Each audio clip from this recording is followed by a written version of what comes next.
Good morning.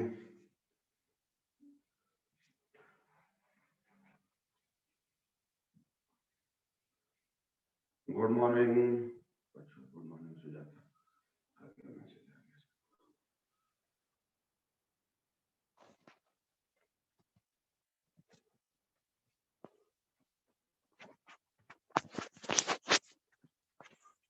और सब कहाँ, लाइव नहीं है क्या?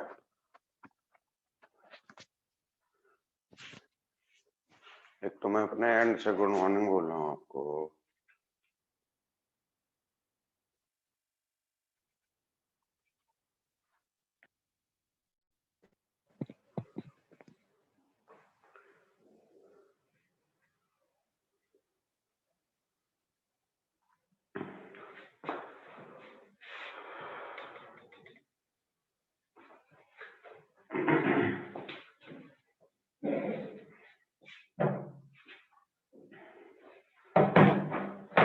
Good morning Nitish.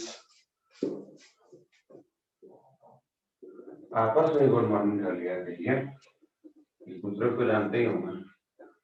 दोस्ती है, गुड मॉर्निंग नहीं चलता है।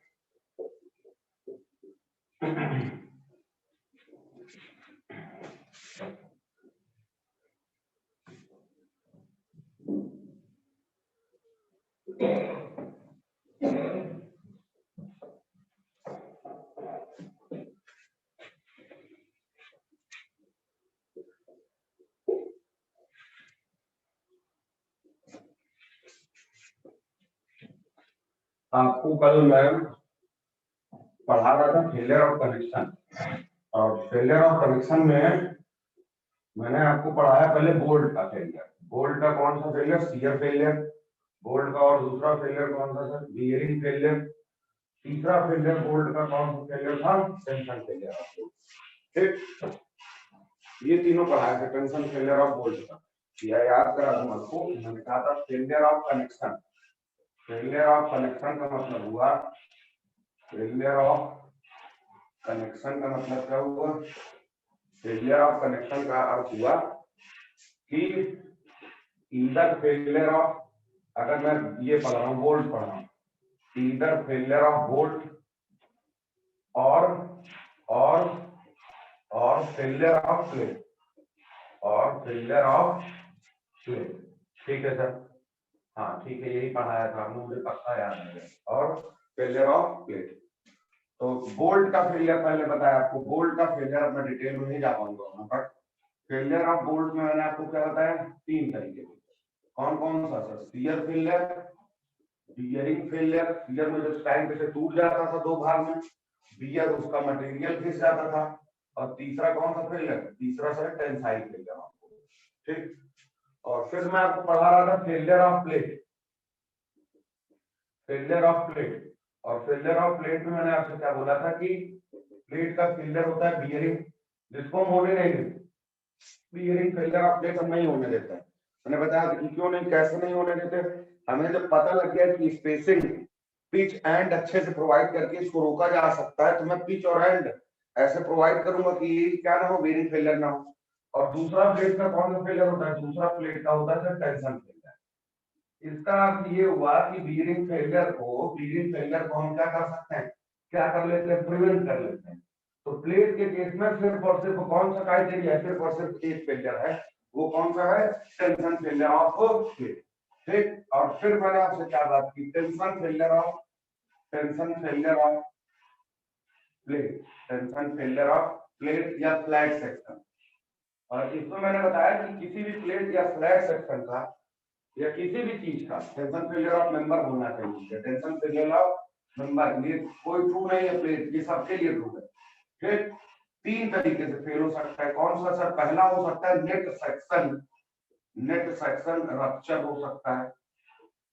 इसमें क्या होता है सर? इसमें नेट सेक्शन पे पहुंच के मटेरियल एचयू पर आके फेल हो जाता है। ठीक, और आपने देखा था, और ये था कितना, इसका फॉर्मूला आया था TDN 0.9 F। ठीक, और ये अपॉन में गामा M1, और इनटू में कितना? AN।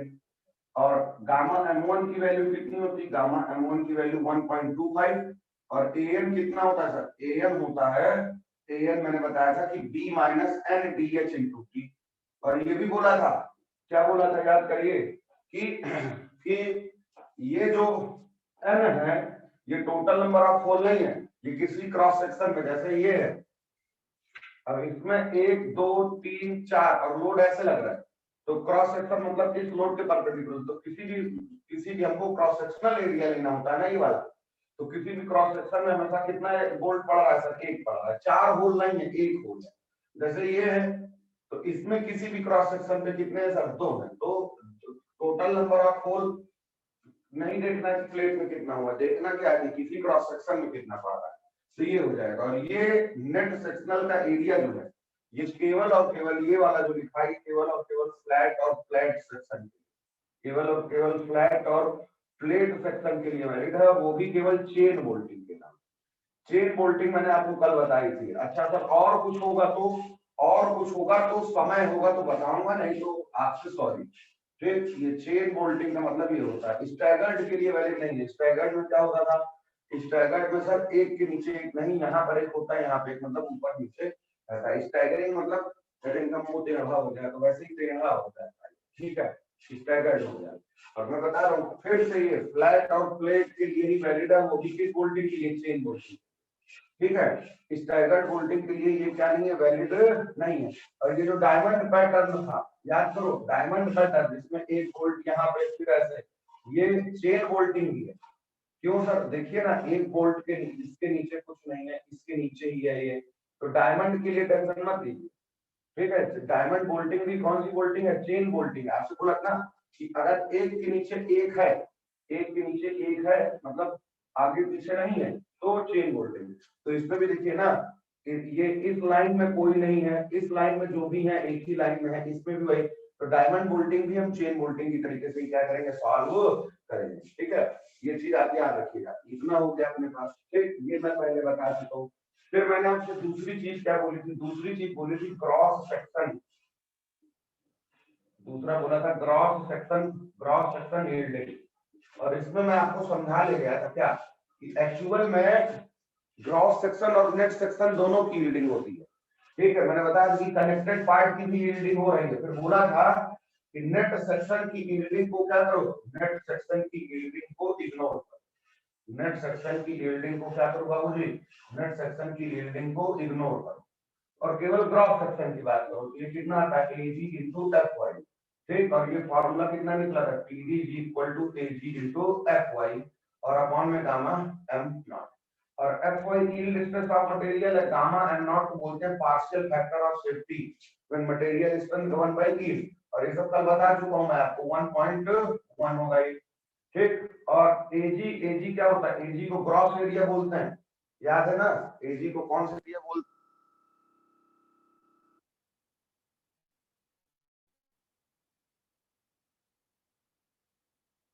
हैं, एक मिनट, यही हो कहीं गया नहीं, ठीक है, वॉइस चेक करना पड़ेगा। एजी को ग्रॉस एरिया बोलते हैं और प्लेट के लिए, प्लेट के लिए, केवल प्लेट के लिए हम पढ़ रहे हैं, ठीक है। और प्लेट के लिए ये क्या होगा, बी इंटू टी होगा। अच्छा ये एक चीज ध्यान रखना, प्लेट के लिए फॉर प्लेट और प्लेट, इसमें तुमको ये नहीं बताना कि चेन बोल्टिंग के लिए, चेन बोल्टिंग के लिए ये वैलिड है नहीं, ये सबके लिए। ग्रॉस एरिया का मतलब क्या होता है, ग्रॉस एरिया का मतलब सर, ग्रॉस एरिया का मतलब कौन सा एरिया बताया था आपको, अनरिड्यूस्ड एरिया, मतलब होल का कोई इसमें इफेक्ट नहीं होता है। तो होल चाहे चेन बोल्टिंग किया जाए चाहे स्टैगर्ड बोल्टिंग, कोई फर्क नहीं पड़ेगा। ग्रॉस एरिया मतलब प्लेट का, अरे यार ये ऐसे था ना, ये अगर ऐसे बोल्टिंग है, ऐसे बोल्टिंग है तभी भी ग्रॉस का मतलब ये वाला एरिया कहीं का भी। और अगर मान लो ऐसे बोल्टिंग है तो एक यहाँ है, एक यहाँ है, फिर एक यहाँ है, फिर एक यहाँ है, तभी भी सर हमको क्या मतलब है बोल्टिंग, हमको तो एरिया ही वहां का लेना है जहाँ पर होल नहीं। तो चाहे होल जैसा हो, ग्रॉस पे कोई फर्क नहीं पड़ता, ग्रॉस का नाम ही है अनरिड्यूस्ड एरिया जो होल के इफेक्ट में ना। तो ये दोनों फेलियर आपको मैं बता चुका था। इसमें नेट सेक्शन से, नेट सेक्शन पर अल्टीमेट स्ट्रेस पहुंचने के कारण फेलियर होगा। और इसमें मैंने बताया था कि अल्टीमेट स्ट्रेस पहुंचने के पहले एक्सेसिव लॉन्गिट्यूडनल डिफॉर्मेशन के कारण, एक्सेसिव लॉन्गिट्यूडनल डिफॉर्मेशन के कारण नेट सेक्शन पे पहुंचा नहीं, नेट सेक्शन पे नहीं, सॉरी अल्टीमेट स्ट्रेस नहीं पहुंच पाया, लेकिन इतना ज्यादा इलाबोरेशन हो गया कि अब उसको यूज करना क्या नहीं पॉसिबल नहीं। ठीक है बेटा, ये देखिए मैं थोड़ा सा क्या कर रहा हूँ, मैं जो पढ़ाने का फ्लो है, उस पढ़ाने का फ्लो मतलब क्रम होता है कि इसके बाद ये पढ़ाया जाएगा, इसके बाद मैं उसको थोड़ा सा ब्रेक मैंने किया है, क्योंकि मैं पढ़ा रहा हूँ बोल्ड और मैं घुस गया कहां पर, टेंशन फेलियर ऑफ मेंबर, और मैंने बताया है कि ये तीसरा चैप्टर भी है, आप ये तीसरा चैप्टर भी है 5 से 6 घंटे का। ठीक है, तो मैं वहां तक नहीं पहुंच पाऊंगा, मुझे पता है कि जो समय है उसमें मैं नहीं पहुंच पाऊंगा, और लेकिन ये पूछता भी है तो मैंने दिमाग लगाया कि थोड़ा सा यहाँ पर ही कवर कर दे रहा हूँ, जिससे आपको थोड़ा सा रिलैक्स रहेगा। ठीक है, ये 2 फेलियर होता है। तीसरा फेलियर कौन सा था? तीसरा फेलियर होता है ब्लॉक शियर फेलियर, नाम ही इतना खतरनाक है, ब्लॉक शियर फेलियर। पहले ये वाला फेलियर नहीं होता था, मतलब पहले ये वाला फेलियर मतलब ये, मतलब थ्योरी में ये फेलियर नहीं पढ़ाया जाता था, ब्लॉक शियर फेलियर ये नहीं पढ़ाया जाता था। या ऐसे बोलिए कि जब भी टेंशन मेंबर की पहले बात होती थी तो टेंशन मेंबर के केस में 2 ही तरीके के फेलियर होते थे। कौन कौन से? एक होता था क्रॉस सेक्शन फेलियर और दूसरा होता था नेट सेक्शन फेलियर। एक ब्लॉक शियर फेलियर कौन सा फेलियर है? ब्लॉक शियर फेलियर में पूरे प्लेट का एक पार्ट, एक ब्लॉक या एक सेगमेंट पूरी प्लेट से वियर आउट और टीयर आउट हो जाता है। ध्यान से सुनिए, जब मेंबर का एक पार्ट या एक सेगमेंट या एक ब्लॉक पूरी प्लेट से टूट जाए तो ऐसे केस में आप उसको क्या बोलेंगे, कौन सा फेलियर बोलेंगे? ऐसे केस में उसको ब्लॉक शियर फेलियर बोलना चाहिए। ठीक है सर, समझ नहीं आया तो मैं समझा रहा हूँ ना। ठीक, बहुत आसान है। ठीक है, आसान तो नहीं है। ए पार्ट या सेगमेंट या block enclosed between connection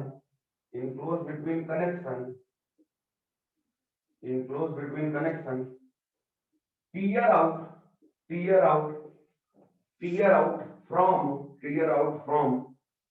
out from member, then failure is कौन सा? Then failure is block shear failure. कैसे सर ब्लॉक शियर फेलियर? इसके लिए कुछ शर्त है। कैसे, क्या शर्त है कि ये फेलियर तभी होगा? इस फेलियर के लिए कुछ कंडीशंस हैं। कंडीशंस क्या है सर? कभी कब हो रहा है फेलियर? पहली चीज तो बोल्ट जो है वो हाई स्ट्रेंथ के होने चाहिए। Bolt should be of high strength. Bolt कैसे होने चाहिए? हाई स्ट्रेंथ के होने चाहिए। हाई स्ट्रेंथ से क्या होगा? हाई स्ट्रेंथ का होने से बोल्ट के नंबर कम लगेंगे। बोल्ट नंबर क्या होने चाहिए? लेसर होने चाहिए। ठीक, बोल्ट की पिच जो है, पिच बहुत कम प्रोवाइड करनी चाहिए। पिच विल बी लेसर होनी चाहिए। पिच विल बी क्या होनी चाहिए? लेसर होनी चाहिए। Bearing strength of plate and bolt दोनों हाइयर होना चाहिए। मतलब बियरिंग फेलियर ना हो, ये इंश्योर किया जा रहा है। Bearing strength of plate and bolt क्या होनी चाहिए? हाइयर होनी चाहिए। आपको देखो क्या है, ऊपर वाली 3 चीज पढ़ो, आपको कुछ समझ में आएगा। बोला जा रहा है बोल्ट जो है वो हाई स्ट्रेंथ का होना चाहिए, इसके नंबर कम, हाई स्ट्रेंथ का होगा तो नंबर कम ही होंगे। जैसे मान लो कि मुझे 400 किलो न्यूटन रजिस्ट करना है लोड, और मैं कम स्ट्रेंथ वाला बोल्ट लगाऊंगा तो 10 लगेगा। जैसे मान लो मैंने एक बोल्ट लगाया 40 किलो न्यूटन स्ट्रेंथ वाला, कितने बोल्ट लगेंगे सर? 10 लगेंगे। और मान लो मैंने 80 किलो न्यूटन स्ट्रेंथ वाला बोल्ट लगाया तो 5 ही लगेंगे। तो वही चीज है, दूसरी और पहली स्टेटमेंट एकदम दूसरे से रिलेटेड है।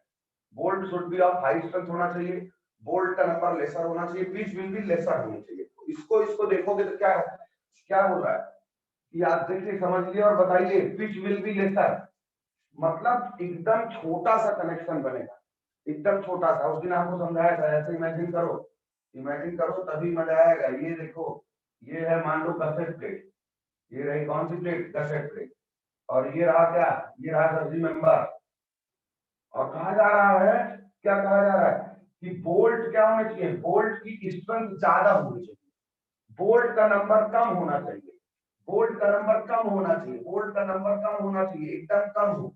और उनके बीच की पिच भी क्या हो, कम हो। पिच का मतलब ये वाली डिस्टेंस, इसका मतलब क्या है, ये बोला जा रहा है कि छोटा सा छोटा कनेक्शन बनाओ, छोटा सा छोटा कनेक्शन बनाओ, एकदम स्टॉकी, एकदम कॉम्पैक्ट, एकदम मजबूत बनाओ। छोटा कनेक्शन नहीं बने, लेकिन एकदम क्या बने, स्टॉकी बने, कॉम्पैक्ट बने, या कैसा बने, एकदम ठोस बने। क्यों? क्योंकि सर छोटा तो यही से समझ में आ जा रहा है कि नंबर लेसन है और पिच छोटी है, और ये इससे समझ में आ रहा है कि एकदम छोटा मजबूत बनेगा। तो इससे ये होता है कि कनेक्शन जो है, कनेक्शन कैसे बनता है सर, कनेक्शन सर एकदम स्टॉकी, स्टॉकी मतलब बोलते हैं एकदम ठोस है, एकदम स्टॉकी है सर, कॉम्पैक्ट है, एकदम स्टॉकी है या कॉम्पैक्ट है, और खूब ज्यादा मजबूत है। तो क्या हुआ, आप समझिए, थोड़ा सा समझ में आया, इसका अर्थ समझ में आया कि नहीं, इससे क्या हुआ, यही चीज आपको बार बार मैं बोल रहा हूँ, तो इसका मतलब यही आपको आगे ले चले। अगर यही ध्यान से समझोगे तो यही आपको आगे ले जाएगी, नहीं तो आगे नहीं जा पाओगे। बोलो बेटा, बोलिए भैया, बोलिए। अभी सब नींद में हो क्या? 13 पार्टिसिपेंट हो भाई, हाँ 13 पार्टिसिपेंट हो, और बोलने के लिए कोई, सुजाता के लिए बोलेगी, ये देखो सुजाता का मैसेज दिया है। बाकी क्या कर रहे हैं,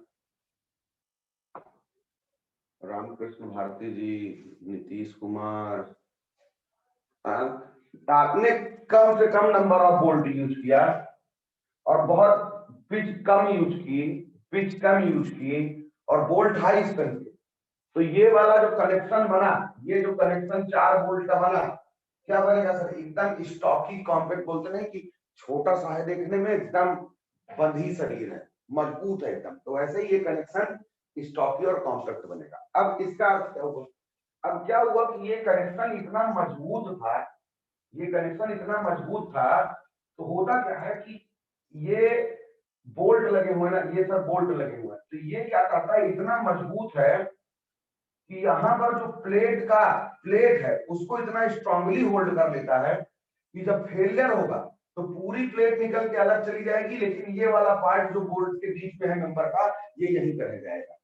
ठीक है, इमेजिन करिए कि आपने कोई चीज बहुत मजबूती से पकड़ रखी है, यही तो अर्थ हुआ कि आपने कोई चीज बहुत मजबूती से पकड़ रखी है। ठीक है, मैं पेज घूम रहा हूँ, मैं पेज घूम रहा हूँ समझाने के लिए, मैं पेज घूम रहा हूँ आपको समझाने के लिए।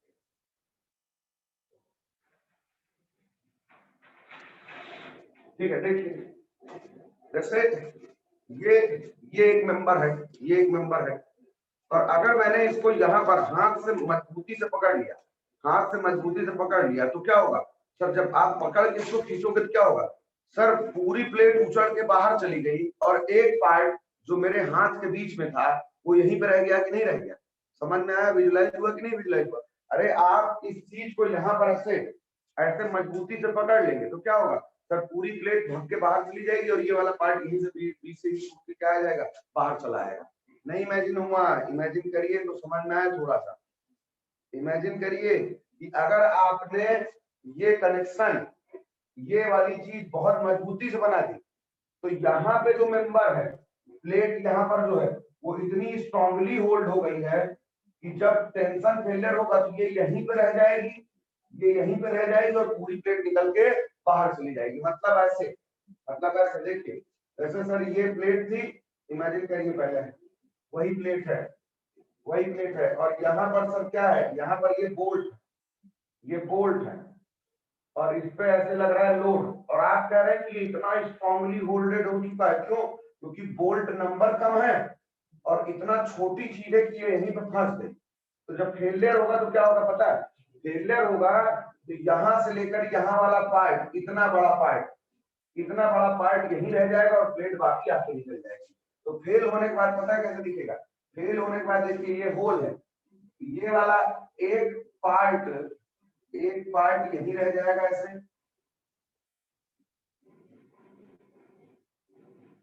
ये ठीक यहाँ रह जाएगा, और पूरी प्लेट कहाँ निकल जाएगी सर, आगे निकल जाएगी।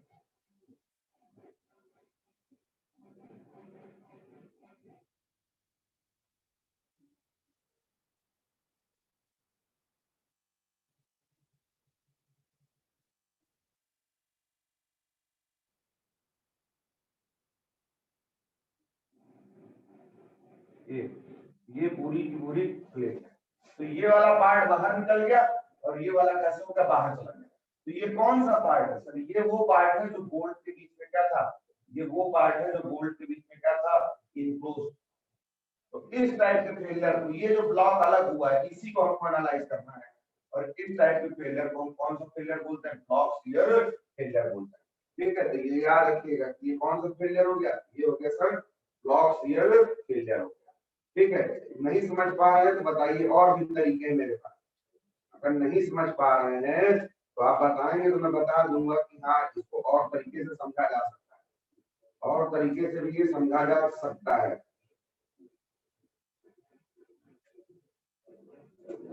ठीक, जैसे चलो देखो ये क्या है, ये एक प्लेट है, ये एक प्लेट है, ठीक, ये एक प्लेट है, ये ज्यादा करते हैं, रुक जा कोई दूसरा पेज लेना पड़ेगा।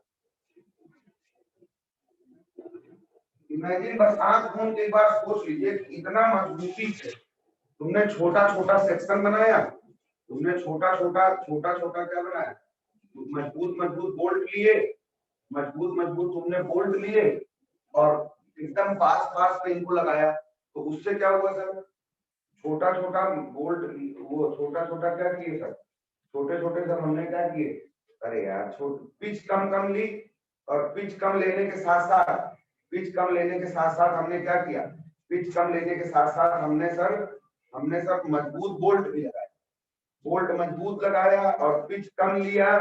तो ये जो कनेक्शन है सर एकदम छोटा सा बना, लेकिन स्टॉकी बना। और कैसे बना, ये इतना छोटा सा एरिया था कि यही बोल्ट के बीच में ही फंस गया। जैसे ये है, मान लो ये है आपके पास, इमेजिन करिए ये है, ठीक, और ये 4 बोल्ट है, ये 4 बोल्ट है, ऐसे 4 बोल्ट लगे हुए, और ये सफेद वाली जो है ये मेरे पास प्लेट है, ये मेरे पास प्लेट है।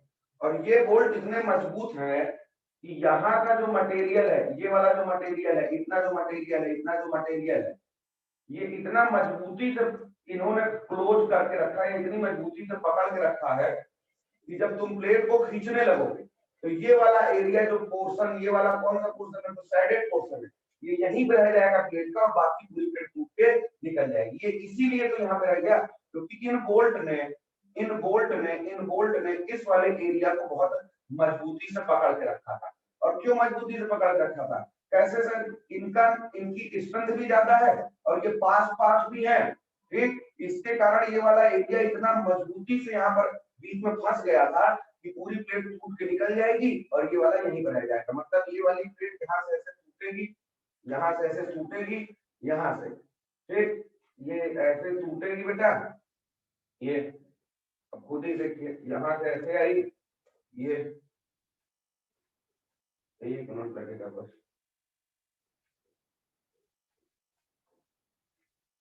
ये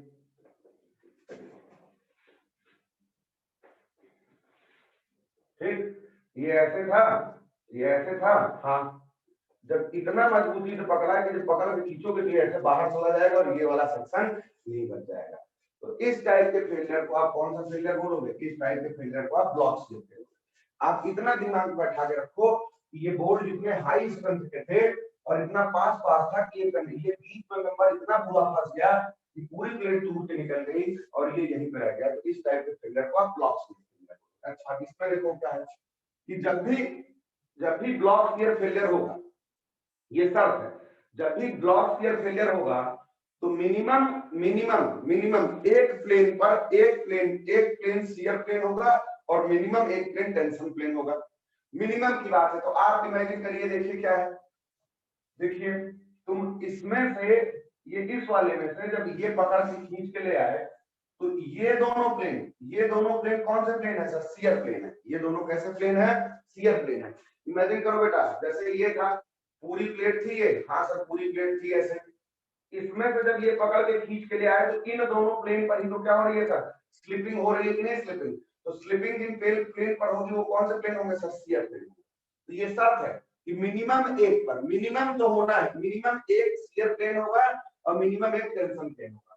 इस वाले केस में तो कितने शियर प्लेन हो गए सर, 2 शियर प्लेन हो गए, 2 शियर प्लेन हो गए। टेंशन किस पर होगा सर, टेंशन ये इमेजिन करिए इमेजिन करिए प्लेट में पता नहीं क्यों कहा देता हूँ कि जब ये ऐसे था तो क्या हुआ, ऐसे ये बाहर आया तो ये दोनों प्लेन, इन दोनों प्लेन पर तो स्लिपिंग हुई, और ये वाला प्लेन कौन सा है सर, ऐसे पकड़ के इस पे कैसे गया, ये खींचा कि नहीं खींचा, तो इसका मतलब सर ये वाला प्लेन कौन सा प्लेन है सर आपका, ये वाला प्लेन कौन सा बेटा, ये वाला टेंशन प्लेन। तो ये शर्त है कि मिनिमम एक शियर प्लेन होगा, मिनिमम एक शियर होगा, जबकि इसमें दो हो गया, ये मिनिमम एक शियर प्लेन होगा और मिनिमम एक कैसा प्लेन होगा, टेंशन प्लेन होगा। ब्लॉक शियर फेलियर की ये भी एक कंडीशन है। ये सब आप इसीलिए मैं कह रहा था कि ये स्टील स्ट्रक्चर किसका खेल है, 3D का खेल है ये, ठीक है। तो ब्लॉक शियर फेलियर जब भी होगा at least at one plane, at least at one plane, one plane will be shear, and one plane will be tension. At least that, and one plane will be tension वाला होगा, ठीक है। ये पक्की बात है, ठीक है। कितना लिखिए, आप खुद से पढ़ के समझ जाइए। तो मुझे लगता है कि आप बहुत अच्छे स्टूडेंट हैं अगर आप किताब से खुद समझ जाए, ये चीज नहीं समझ पाएंगे, ब्लॉक ही नहीं अंदाज पाएंगे आप।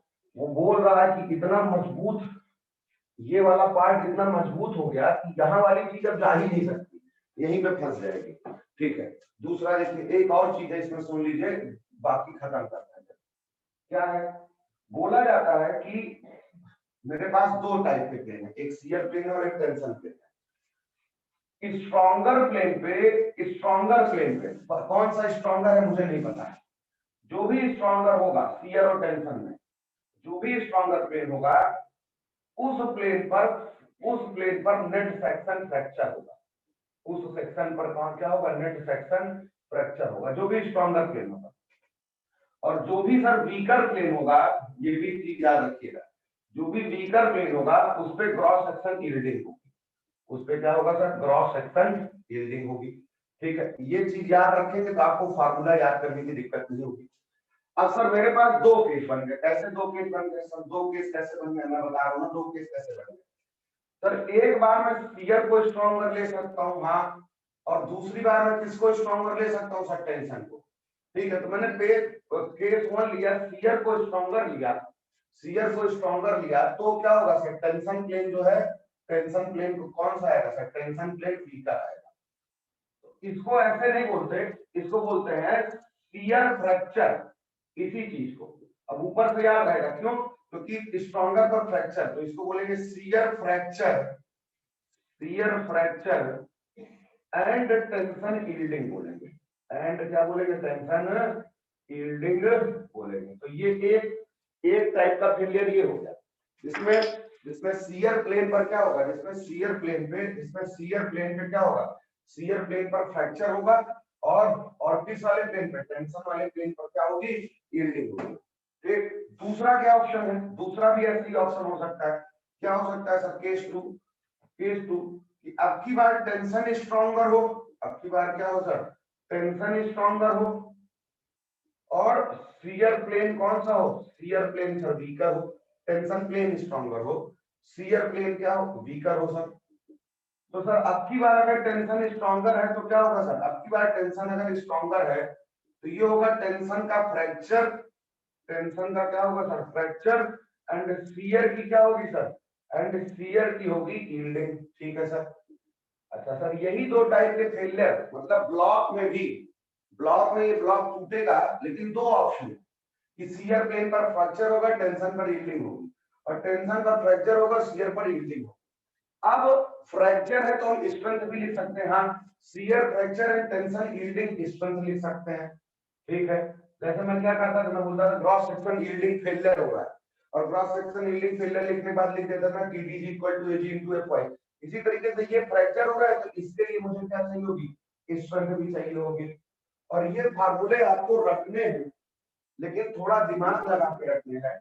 और एक चीज सिर्फ याद रखना, खुद आप अभी थोड़ी देर में आपको ये फार्मूले कंफर्टेबल लगने लगेंगे आपको, देखिए क्या याद रखना, मेरी बात सुनते चलना बस, ठीक।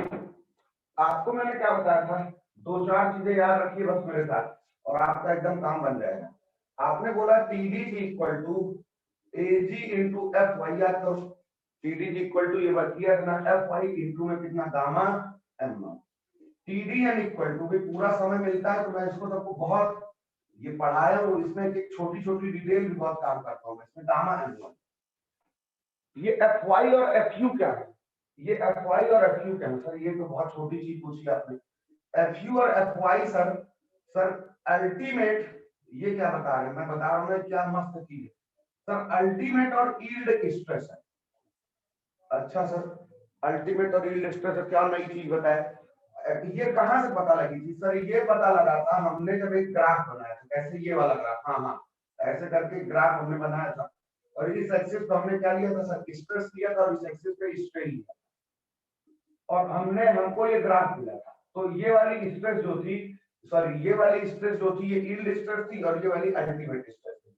बताना क्या चाह रहे हैं यार, इतना देर मत तुम्हें खराब करिए। ये ग्राफ तभी बना था जब स्टील टेंशन और कंप्रेशन में टेस्ट की गई थी। स्टील किसमें टेस्ट की गई थी, टेंशन और कंप्रेशन में। इसका मतलब ये अल्टीमेट की यील्ड स्ट्रेस, सॉरी अल्टीमेट या यील्ड स्ट्रेस है, लेकिन 100% ये कैसी है, टेंसाइल और कंप्रेसिव स्ट्रेस है।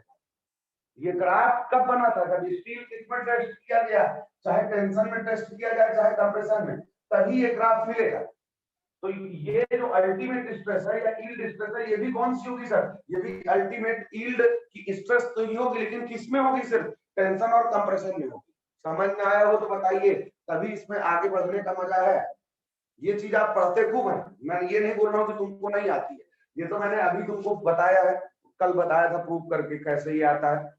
ये चीज आप खूब पढ़ते ना कि ये एफ यू और एफ वाई है, इसको आप बोलते हैं अल्टीमेट स्ट्रेस, एफ वाई को बोलते हैं, एफ वाई को कौन सी स्ट्रेस बोलते हैं, यील्ड स्ट्रेस। मैंने सिर्फ आपसे ये बोला कि ये यील्ड और अल्टीमेट जो है ये टेंशन और कंप्रेशन की है। ये कौन सी स्ट्रेस है, टेंशन और कंप्रेशन की स्ट्रेसेस है, ये शियर की स्ट्रेसेस नहीं है। क्यों, क्योंकि दिस ग्राफ या दिस मटेरियल या in this case material is tested under tension और कंप्रेशन। तो अगर सर यही ग्राफ, अगर सर यही चीज मुझे शियर के लिए करनी हो तो नहीं, शियर के लिए हम कोई टेस्ट नहीं करेंगे। सोम में तुमने खूब पढ़ा होगा, क्या पढ़ा होगा सर, सोम में तुम लोग पढ़ते हो एक चैप्टर होता है फेलियर थ्योरीज, फेलियर थ्योरीज होती है, हाँ तो फेलियर थ्योरीज पढ़ते हैं जिसमें बताया जाता है कि मटेरियल ऐसे से फेल हो सकता है और 6 टाइप की थ्योरीज होती है, 6 नंबर ऑफ थ्योरीज होती है। उन्हीं में से एक होता है वॉन मॉसेस फेलियर क्रिएशन। क्या कौन सा होता है फेलियर थ्योरीज में, एक होता है वॉन मॉसेस फेलियर क्रिएशन, मतलब फेलियर थ्योरी। इनके हिसाब से क्या है वो नहीं जानना है तुमको, सिर्फ ये जानना है कि इस वाली थ्योरी के हिसाब से शियर स्ट्रेस जो है, शियर स्ट्रेस जो है वो टेंसाइल टेंसाइल या कंप्रेसिव स्ट्रेस के, टेंसाइल या कंप्रेसिव स्ट्रेस चाहे जो भी है उससे अपॉन में √3 कर दोगे तो निकल जाएगी। ठीक है, मतलब अगर अगर अल्टीमेट एफ यू है, अगर अल्टीमेट क्या है, अल्टीमेट एफ यू है, तो ये एफ यू कौन सा है सर, ये टेंसाइल और कंप्रेसिव है, तो इसको मैं अगर √3 से डिवाइड कर दूंगा तो ये अल्टीमेट की शियर स्ट्रेस निकल जाएगी। मतलब जो भी टेंशन और कंप्रेशन में है उसको √3 से डिवाइड करने पर वॉन मॉइसेस क्रिएशन के थ्रू वो कौन सी स्ट्रेस हो जाएगी सर, वो शियर स्ट्रेस हो जाएगी। इसी तरीके से अगर एफ वाई है तो एफ वाई कौन सी स्ट्रेस है सर, एफ वाई सर किसकी स्ट्रेस है, टेंशन और कंप्रेशन की। अगर मैं इसको √3 से डिवाइड कर दूंगा तब मुझे क्या मिल जाएगा सर, तब मुझे यील्ड शियर स्ट्रेस मिल जाएगा। ठीक है, समझ में आया कि नहीं आया, जवाब दो तो आगे बढ़ूं, क्यों इतना पढ़ा रहा हूं, ये चीज बहुत जानकारी हो गया, इसको अगर याद करके चलोगे, याद करके चलोगे, सुजाता ही ठेका लिए, बाकी सब लोग बैठने आए। ठीक है, तो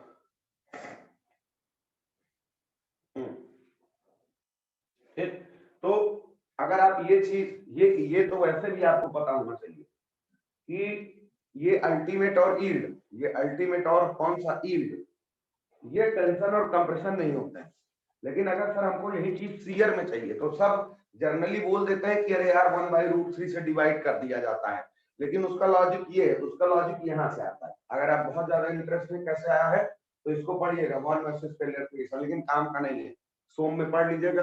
सोम में एक चैप्टर है, लेकिन क्या है कि गेट और आईएएस दोनों में हमारे लिए जरूरी नहीं है, मैकेनिकल इंजीनियर के लिए बहुत जरूरी चीज है ये, ठीक है।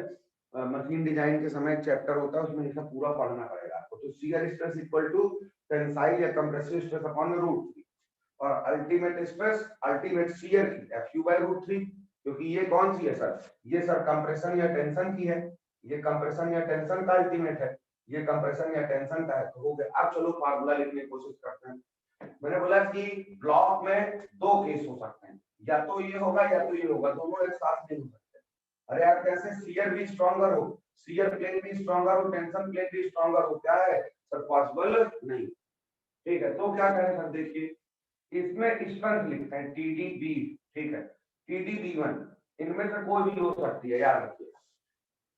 शियर पे फ्रैक्चर हो रहा है और इस पे यील्डिंग हो रही है, ठीक है, तो जिसपे फ्रैक्चर हो रहा है उस पे फ्रैक्चर स्ट्रेंथ लिखिए और जिसपे यील्डिंग हो रही है उस पे यील्डिंग लिखिए, ठीक है। तो आप पहले क्या करो, आप फ्रैक्चर स्ट्रेंथ का फॉर्मूला लिख लो, 0.9 Fu An अपॉन में गामा m1, पहले बिना दिमाग लगाए लिख लो, गामा m1 प्लस, अरे यार इस पे यील्डिंग हो रही है तो प्लस दोनों का स्ट्रेंथ, इसकी स्ट्रेंथ प्लस इसकी टेंशन वेंशन छोड़ो, पहले यील्डिंग लिखो, Hag Fy अपॉन में कितना, गामा m0। अब इसको सुधारो, कैसे सुधारे सर, देखिए ये शियर प्लेन है, लेकिन ये स्ट्रेस कौन सी है सर, शियर प्लेन है, प्लेन शियर है, और स्ट्रेस कौन सी लिखी आपने, टेंशन या कंप्रेशन।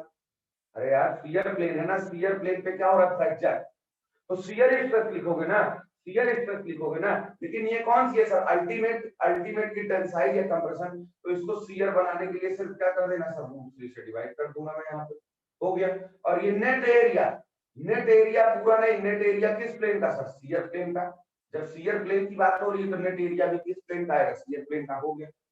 इस पे आते हैं, किस प्लेन की यील्डिंग हो रही है सर, टेंशन प्लेन की, तो ग्रॉस एरिया किस प्लेन का लेना पड़ेगा सर, टेंशन प्लेन का, और स्ट्रेस कैसी लेनी पड़ेगी, टेंसाइल, तो सर Fy को टेंसाइल ही होती है, टेंसाइल या कंप्रेसिव होती है, मतलब उसमें कोई छिड़कान नहीं करना। फिर इसी तरीके से आते हैं, टेंशन का फ्रैक्चर हो रहा है, तो पहले आप फार्मूला लिख लीजिए, 0.9 Fu An अपॉन में कितना, An अपॉन में गामा m1, ठीक, और प्लस में यील्डिंग हो रही है Ag इनटू में Fy अपॉन में कितना, अपॉन में गामा m0। चलो इसको फिर करेक्ट करो, ठीक है। टेंशन का फ्रैक्चर हो रहा है, तो टेंशन प्लेन पर हो रहा है, तो कौन सा area sir, net area of tensile plane हो जाएगा सर, और टेंशन प्लेन है, स्ट्रेस कैसी है सर, टेंसाइल ही है सर, क्यों, क्योंकि अल्टीमेट Fu अकेले है ना, तो ये अल्टीमेट टेंशन या अल्टीमेट शियर, ठीक है।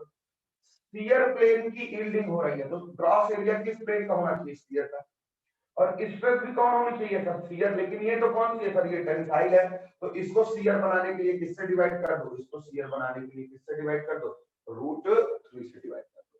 तो ये हो गया फार्मूला, या तो ये होगा या तो ये होगा, ठीक है। जैसे देखिए ये स्ट्रेंथ के फार्मूले हैं, ये देखो, ये ग्रॉस, ये क्या है, ये सर पहला फेलियर है, ग्रॉस सेक्शन फेलियर। अगर फेलियर है तो फेलियर से बचने के लिए उसकी स्ट्रेंथ देखनी पड़ेगी ना, हमारा यही पैटर्न होता है। मैं पूरा हिस्ट्री पढ़ाता हूँ तो आपको धीरे धीरे समझ या चीजें लगता है कि सर का पैटर्न है, पहले फेलियर बताओ कि ये फेलियर हो सकता है, और फिर फेलियर से बचने का तरीका क्या है कि सर उसकी स्ट्रेंथ निकाल लीजिए। जैसे मैंने बोला कि 40 किलो न्यूटन, 40 किलो, ये ग्रॉस सेक्शन फेलियर हो सकता है। तो नेक्स्ट चीज यही आती है कि ग्रॉस सेक्शन फेलियर ना हो तो हमको क्या चाहिए, ग्रॉस सेक्शन स्ट्रेंथ। दूसरा, ये सब फार्मूले प्लेट और फ्लैट के लिए वैलिड है, मैं बता देता हूँ अभी और लिख दूंगा अच्छे से। और ये हो गया ग्रॉस सेक्शन स्ट्रेंथ, ये हो गई नेट सेक्शन रप्चर स्ट्रेंथ, और ये कौन सी हो गई, या तो ये होगी या तो ये होगी, इनमें से ये दोनों में से कौन सी होगी, ब्लॉक स्केल स्ट्रेंथ। तो देखो क्या मैं आपको क्या बताना चाह रहा हूँ, ये हो गई तीन टाइप के फेलियर मेंबर के, और वो भी कौन सा फेलियर, टेंशन फेलियर, वो भी कौन सा फेलियर बेटा जी, टेंशन फेलियर, वो भी कौन सा फेलियर, टेंशन फेलियर, ठीक है। इनमें से कोई भी टेंशन फेलियर हो सकता है। अच्छा अभी हटाऊं नहीं मैं, क्या याद करना है? पहला फॉर्मूला क्या था, समराइज कर लीजिए, TD equal to AG into F Y upon में गामा एम नॉट। ठीक, दूसरा फार्मूला क्या था, दूसरा फार्मूला था TDN equal to 0.9 FU N upon में गामा एम नॉट। ठीक है, समय की कमी के कारण ये सब दिमाग लगाना पड़ा। ये सबके लिए valid, all section valid. All section valid है मतलब चाहे प्लेट हो, चाहे फ्लैट हो, चाहे फ्लैट हो, चाहे एंगल सेक्शन हो, चाहे आई सेक्शन हो, चाहे चैनल सेक्शन हो, कुछ भी हो उसके लिए ये फार्मूला वैलिड है।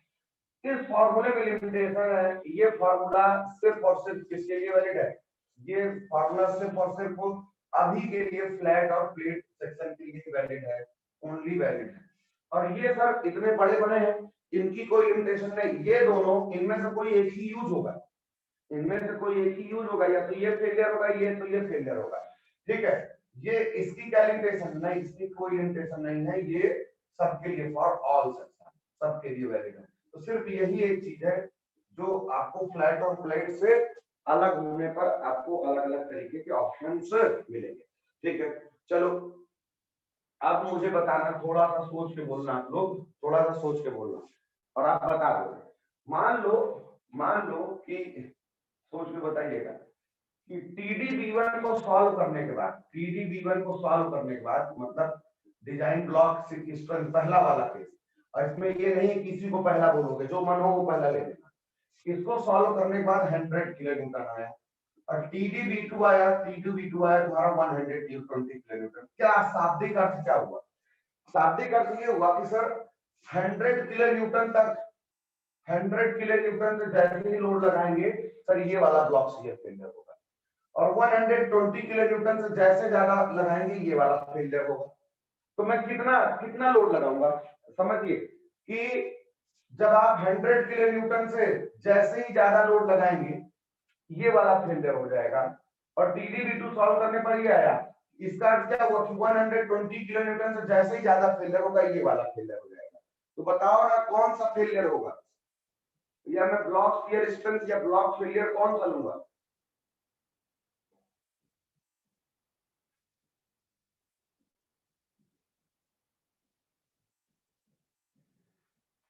इसको सॉल्व करने के बाद ये ऐसे, चलो सुनो, देखो TDG की वैल्यू मान लो, TDG की वैल्यू आई 200 किलो न्यूटन, सुनो तुम लोग नहीं समझे, TDN की वैल्यू आई 250 किलो न्यूटन, 250 किलो न्यूटन। ठीक है, ये ग्रॉस सेक्शन स्ट्रेंथ है, ये नेट सेक्शन, और TDB अकेले मैं दे रहा हूं, TDB आया मान लो 300 किलो न्यूटन। ठीक है, तो इसका अर्थ क्या हुआ, इसका अर्थ ये हुआ कि सर 200 किलो न्यूटन से जैसे ही ज्यादा लोड लगाएंगे कौन फेल कर जाए, किसके, इसके कारण फेल हो जाएगा, ग्रॉस सेक्शन फेलियर के कारण। 250 के कारण जैसे ही 250 से जैसे ही ज्यादा लोड होगा प्लेट किस में फेल हो जाएगी, नेट सेक्शन में फेल हो जाएगी। और अगर 300 किलो न्यूटन से जैसे ही ज्यादा लोड होगा प्लेट किस में फेल हो जाएगी सर, ड्रॉप में फेल हो जाएगी। तो प्लेट पर लोड कितना लगाओगे, अगर ये प्लेट है तुमको पता नहीं क्या बोल समझते ही नहीं, भगवान ने कहा दिमाग रख क्या है, ये प्लेट है, जवाब दो, जवाब दीजिए। और ये रहा फोर्स मेरे पास, मैं क्या कह रहा हूं कि इस फोर्स का P अगर 2.200, इस फोर्स की वैल्यू 200 किलो न्यूटन से ज्यादा हो तो कौन सा फेलियर हो जाएगा, इस प्लेट का सब ग्रॉस सेक्शन फेलियर हो जाएगा। अगर इस P की वैल्यू 250 किलो न्यूटन से ज्यादा होगी तो कौन सा फेलियर हो जाएगा, सब नेट सेक्शन फेलियर हो जाएगा। और अगर इस T की वैल्यू 300 किलो न्यूटन से ज्यादा होगी तो ब्लॉक फेलियर हो जाएगा। तो मैं इस प्लेट पर लोड कितना लगाऊंगा, मैं इस प्लेट पर लोड कितना लगाऊंगा बताओ तो, मुझे कोई फेलियर नहीं चाहिए, मुझे कोई फेलियर नहीं चाहिए, मुझे कोई फेलियर नहीं चाहिए। अरे गधा, ये T की वैल्यू होगी 200 किलो न्यूटन, क्यों, क्योंकि सर मैं जब, हाँ ठीक है 200 किलो न्यूटन मैक्सिमम, मैं सर जब 200 किलो न्यूटन लगाऊंगा, 200 किलो न्यूटन लगाऊंगा, ठीक है 200 किलो न्यूटन से ज्यादा पे होगा फेलियर, 200 से ज्यादा पे होगा सर, जब मैं 200 किलो न्यूटन लगाऊंगा तो क्या होगा सर, ग्रॉस भी नहीं फेल होगा, और ग्रॉस से नहीं फेल होगा, ये तो 250 पे फेल हो रहा है, ये तो 300 पर फेल हो रहा है, तो मैं सबसे कम वाला लगाऊंगा। तो पता है आपको जैसे ही आपसे पूछा जाए कि ये तीनों स्ट्रेंथ है, ये क्रॉस सेक्शन स्ट्रेंथ है, ये नेट सेक्शन है, ये ब्लॉक, जैसे ही आपसे पूछा जाए कि टेंसाइल स्ट्रेंथ ऑफ मेंबर बताओ तो क्या बताओ? टेंसाइल स्ट्रेंथ ऑफ मेंबर अगर आपसे पूछे कोई तो क्या बताओगे? सिंपल सा टेंसाइल स्ट्रेंथ की मैक्सिमम लोड कितना लगा सकते हो, तो आप सिंपल सा क्या बोलोगे कि sir this should be minimum of किसका? Sir minimum of TDG, minimum of TDN और कितना? मिनिमम ऑफ कितना? टीडीबी। समझ में आया? तीनों में से जो मिनिमम होगा वही लोड लगाया जाएगा, वही उस सेक्शन की औकात। स्ट्रेंथ का मतलब समझा करिए कैपेसिटी या औकात। उस सेक्शन की औकात कितनी थी सर? 200 किलोमीटर। तो कैसे निकला सर? इनमें से जो सबसे कम होगा वही निकलेगा। अब मैं आपसे सिंपल से पूछ रहा हूँ कि मेरे पास जो टीडीबी 2 है, एक टीडीबी 1 है और एक दूसरा टीडीबी 2 है। मैंने क्या बोला कि इसको सॉल्व करने के बाद ये वैल्यू आ गई, कितनी ही आ गई? 350 किलोमीटर। और इसको सॉल्व करने के बाद कितनी आ गई वैल्यू? 300 किलोमीटर। तो इसका अर्थ क्या हुआ? इसका अर्थ ये हुआ कि सर 350 किलोमीटर से ज्यादा होने पर ये वाला ब्लॉक शियर फेलियर होगा, और 300 किलोमीटर से ज्यादा होने पर कौन सा ब्लॉक होगा? शियर फेलियर होगा, ये वाला फेलियर होगा। तो पहले कौन सा होगा? पहले सर ये होगा, तो यही क्या हो जाएगी? ब्लॉक शियर स्ट्रेंथ हो जाएगी। तो टीडीबी कैसे निकलेगा सर? टीडीबी जो है, ये जो दोनों टीडीबी बने हैं, इनका क्या लेने पर? मिनिमम लेने पर। इनका क्या लेने पर? मिनिमम लेने पर। आप खुद देखिए कि कौन सा फेलियर होगा पहले? सर ये वाला फेलियर पहले होगा। तो ये फेलियर अगर पहले होता है तो यही क्या हो जाएगी? यही लिमिटिंग वैल्यू ऑफ फोर्स हो जाएगी। 300 किलोन्यूटन से ज्यादा फोर्स नहीं लगाओगे, मतलब इस सेक्शन की ब्लॉक शियर स्ट्रेंथ ना हो, उसके लिए मैक्सिमम लोड या उस सेक्शन की मैक्सिमम औकात कितने की है? 300 किलोन्यूटन है। तो जो मैक्सिमम लोड या मैक्सिमम औकात होती है वही उस सेक्शन की स्ट्रेंथ हो जाती है। मतलब इन दोनों में जो मिनिमम होगा वही ब्लॉक शियर स्ट्रेंथ हो जाएगा। और इन तीनों में जो मिनिमम होगा वही मैक्सिमम लोड हो सकता है जो किसी मेंबर पर टेंशन में लगाया जा सकता है। समझ में आया कि नहीं आया? बोलिए, बोलोगे नहीं तो लो। ठीक है, तो इतना याद रखिएगा, ये लिख लीजिएगा, ये लिख लीजिएगा। और इसमें ये भी बाद में भूल ना जाए, आप लोग बाद में भूल ना जाए उसके लिए याद रखिएगा, वो लिख लीजिए। और पता नहीं कैसे तुम लोग बता नहीं पाए। मैं बोल रहा हूँ कि वो 200 किलोमीटर में क्रॉस पे फेल हो जा रहा है, 250 में, तो ये औकात है मैक्सिमम। क्रॉस फेलियर ना हो 200, नेट ना हो 250, ब्लॉक ना हो 300। तो अगर ये एक ही सेक्शन के बारे में बात हो रही है तो उस सेक्शन की मैक्सिमम औकात कितने की? 200 किलोमीटर की। इससे ज्यादा लगाने पर वो फेल हो जाएगा। तो क्या होगा? स्ट्रेंथ का मतलब मैक्सिमम फोर्स। तो मैक्सिमम फोर्स कैसे आएगा सर? जो भी स्ट्रेंथ है उनका क्या लेने पर? मिनिमम लेने पर। इसमें ध्यान से देख लीजिए, ये क्या है? ये एएनबी है। एएनबी क्या है सर? एएनबी ये है net area of B for shear, B for shear and T for कौन सा? T for tensile. तो एएनबी और एएनटी ये क्या है सर? नेट एरिया ऑफ इसके, net area of shear and, अभी एक क्वेश्चन कराऊंगा तो समझ में आएगा और कैसे निकालते हैं। Net area of shear and tension, net area of shear and tension plane. और एजीबी और एजीटी क्या है? ये है सर ग्रॉस एरिया, ये है ग्रॉस एरिया ऑफ किसके? Gross area of shear and tension plane. Gross area of shear and किसके? Gross area of shear and tension plane. ठीक है, कैसे निकलेगा? कैसे निकलेगा ये बताता हूँ, कैसे निकलेगा ये बताऊंगा। जब न्यूमेरिकल उठाएंगे फिर करेंगे तो खुद ही समझ में आएगा। अभी के लिए तो फिर से इतने पेज को होल्ड करो, इतने पेज को होल्ड करो और पहले टॉपिक जो पढ़ रहे थे उस पे आओ। ठीक है, अब तुम्हारे पास क्या हुआ? तुम्हारे पास, तुमको क्या पता लग गया? तुम पढ़ क्या रहे थे सर? हम पढ़ रहे थे फेलियर।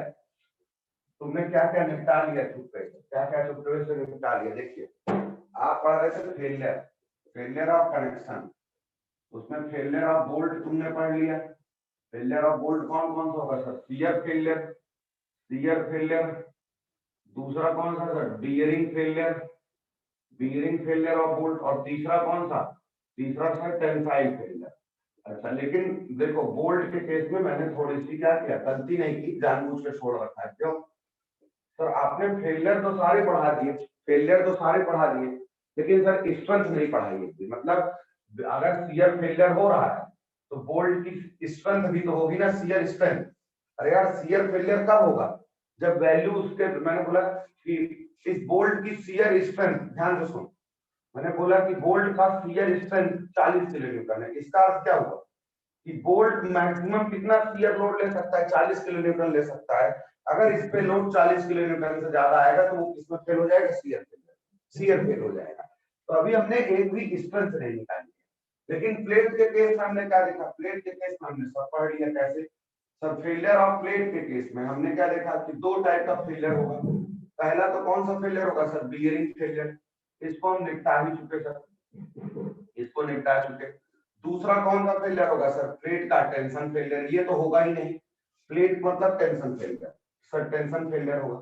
टेंशन फेलियर में तीन फेलियर, कौन कौन सा सर? क्रॉस सेक्शन, दूसरा नेट सेक्शन, पूरा नहीं लिख रहा हूं, दूसरा नेट सेक्शन, और तीसरा कौन सा सर? Block shear. और ये तीनों फेलियर भी देख लिए, और इनसे रिलेटेड क्या देख लिया हमने? स्ट्रेंथ भी देख लिया। अब हमको क्या बचा? हमको स्ट्रेंथ ऑफ किसकी चाहिए? स्ट्रेंथ ऑफ बोल्ट चाहिए। ठीक है, चलिए नेक्स्ट हेडिंग लिखिए, नेक्स्ट हेडिंग लिखिए। और टॉपिक यही पढ़ना था, तो जबरदस्ती यहाँ पे आपको पढ़ा दिया। क्यों? क्योंकि टेंशन मेंबर में ये सब चीजें बहुत डिटेल में पढ़ाता हूँ मैं, अभी तो बहुत जल्दी जल्दी पढ़ाई है। ठीक है, लिखिए design design strength of bolt. Design design strength of bolt. ठीक, पहला इसमें कौन सा पढ़ेंगे आप? पहला पढ़ेंगे design shear strength of bolt. Design shear strength of bolt, design shear strength of bolt. ठीक, जिसको डिनोट करेंगे आप VDSB से, VDSB से, design shear strength of bolt. क्या अर्थ क्या समझता है? स्ट्रेंथ का मतलब क्या होता है सर? स्ट्रेंथ का मतलब है सर मैक्सिमम औकात कितनी है उसकी लोड लेने की, शियर फेलियर से बचने के लिए। अरे यार, जब भी मैं पूछता हूँ कि डिजाइन शियर स्ट्रेंथ बताओ, तो तुम्हारे दिमाग में क्या आता है कि सर आप जानना चाह रहे हैं कि मैक्सिमम लोड ये कितना ले सकता है विदाउट क्या हुए? Shear failure. तो आपको शियर स्ट्रेंथ निकालने का मतलब आपको निकालना क्या है? आपको निकालना लोड ही है कि वो मैक्सिमम लोड कितना ले सकता है। तो सर लोड का तो एक ही फार्मूला है। क्या फार्मूला है? मैक्सिमम लोड कितना ले सकता है सर? उसका तो एक ही फार्मूला है सर, लोड कितना ले सकता है? Stress into area. हाँ सर, ये तो आपने बड़ी अच्छी बताई। ठीक है, जब कभी भी स्ट्रेंथ पूछे तो दिमाग में सिर्फ एक चीज ले आना कि स्ट्रेस इनटू में एरिया। ठीक है, चलो सर। ठीक, एरिया कौन सा? एरिया वो जो रेजिस्टेंस ऑफर कर रहा है उस फेलियर के लिए। एक चीज आप हमेशा याद करके रखिए कि बोल्ट के केस में, बोल्ट के केस में, ये नोट है, इसको याद रखोगे तो फार्मूला रखने में आसानी रहेगी। बोल्ट के केस में हमेशा अल्टीमेट स्ट्रेस डिजाइन को गवर्न करेगी। इसका अर्थ क्या हुआ? इसका अर्थ ये हुआ कि बोल्ट हमेशा अल्टीमेट पर ही जाके क्या होगा? फेल होगा, उससे पहले फेल होने के चांसेस नहीं है। इसको लिखता है in case of bolt, in case of bolt, bolt strength is govern by, bolt strength is govern by, bolt strength is govern by, bolt strength is governed by ultimate stress, bolt strength is governed by ultimate stress। ठीक है, ultimate strength मतलब FU। चलिए, अब shear strength निकालिए, लिखाइए। तो सबसे पहले होगा सर अल्टीमेट है तो ultimate shear stress, ultimate shear stress, और इनटू में एरिया, इनटू में एरिया। एरिया कौन सा? शियर एरिया या एरिया शियर, ऐसे लिख सकते हैं। Area, area which is offering shear resistance, area which is offering, area which is offering shear resistance, area which is offering shear resistance। ठीक है, ये क्या होगा sir? Ultimate shear strength. Shear क्यों लिखा? क्योंकि शियर स्ट्रेंथ है। अल्टीमेट क्यों लिखा? क्यों? क्योंकि बोल्ट के केस में अल्टीमेट ही गवर्न करती है।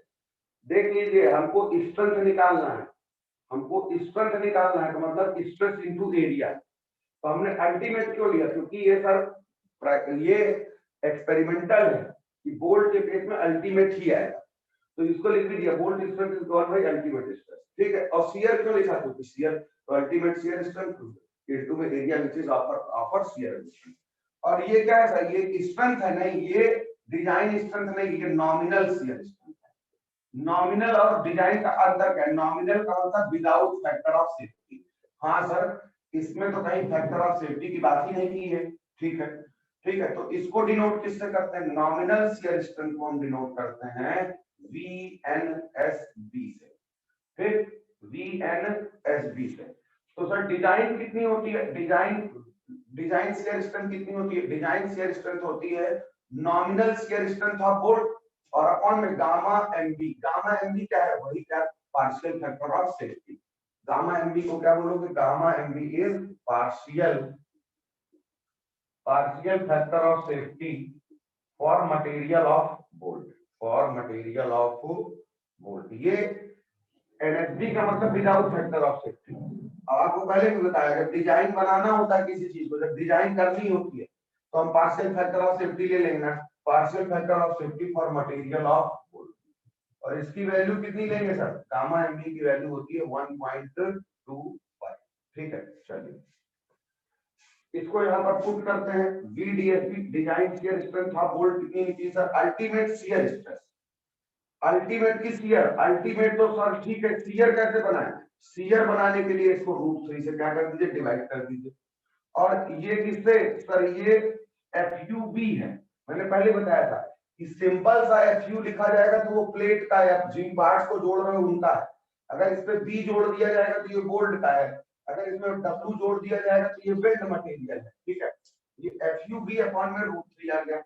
और अगर डिजाइन है तो इनटू में क्या कर लेना, गामा एमबी कर देना, इनटू में sir area which is offer shear resistance, area which offer क्या होगा, व्हिच ऑफर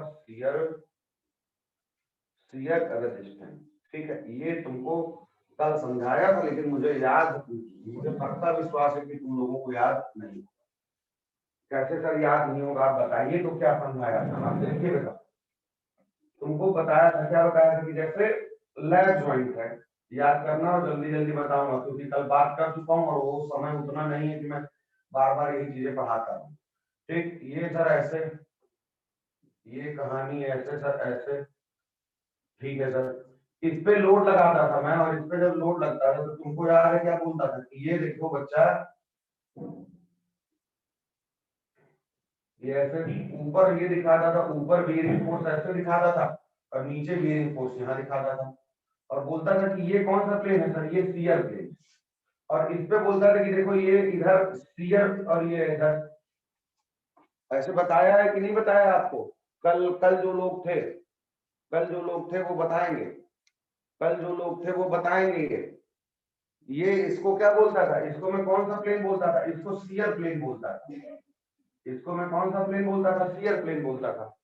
तो यही शियर प्लेन तो क्या ऑफर कर रहा है सर, शियर। मैंने बोला नहीं था कि ये देखो, ये इसको इधर पुश करने की कोशिश कर रहा है, तो शियर क्या करेगा, यहाँ का शियर इसको इस साइड धक्का मारेगा। ये सर इधर ऐसे इसको पुश करने की कोशिश कर रहा है, तो यहाँ का शियर इसको कैसे इस साइड धक्का मारने की कोशिश करेगा। तो ये जो शियर प्लेन है, इसी पर तो शियर रेजिस्टेंस मिल रहा है सर, ये रहा और इधर ये ऐसे रहा, ये शियर रेजिस्टेंस है। तो इस शियर प्लेन का जो भी एरिया होगा मुझे यहाँ पर लिखना पड़ेगा, जो यहाँ पर शियर प्लेन का जो भी एरिया होगा वो मुझे लिखना पड़ेगा। लेकिन सर ये एक चीज हो गई, आपको कल याद होगा मैंने बताया था, ये तो किस ज्वाइंट के लिए हो गया, लैप ज्वाइंट, याद होगा। इसको मैंने बोला था सिंगल शियर, नहीं याद होगा तो याद करिएगा, इसको मैंने बोला था सिंगल शियर। और जब डबल कवर बट ज्वाइंट रहता था, डबल कवर बट ज्वाइंट रहता था, तो डबल कवर बट ज्वाइंट में डायग्राम वायग्राम में नहीं बना रहा हूँ, कल बना के दिखा चुका हूँ। डबल कवर बट ज्वाइंट में क्या होता था sir, double cover but joint में सर यहाँ बीच में कहीं पे मेन प्लेट इसको पुश करती थी ऐसे, और यहाँ पर सर क्या होता था, यहाँ पर ऊपर कवर प्लेट एक पुश करती थी इधर, और एक कवर प्लेट यहाँ पे पुश करती, वो प्रेस करती थी ऐसे। तो इस जगह पर क्या होता था सर, एक ये प्लेन हो गया जिसपे सीयरिंग कराने की कोशिश हो रही, क्यों, क्योंकि यहाँ पर इसको ये इस साइड भेज रहा है और इस साइड, तो ये एक शियर प्लेन हो गया, और यहाँ पर सर एक दूसरा शियर प्लेन ये हो गया। तो क्या हुआ, इस पे शियर रेजिस्टेंस मिला ये ऐसे, इस पे शियर रेजिस्टेंस ऐसे, ठीक,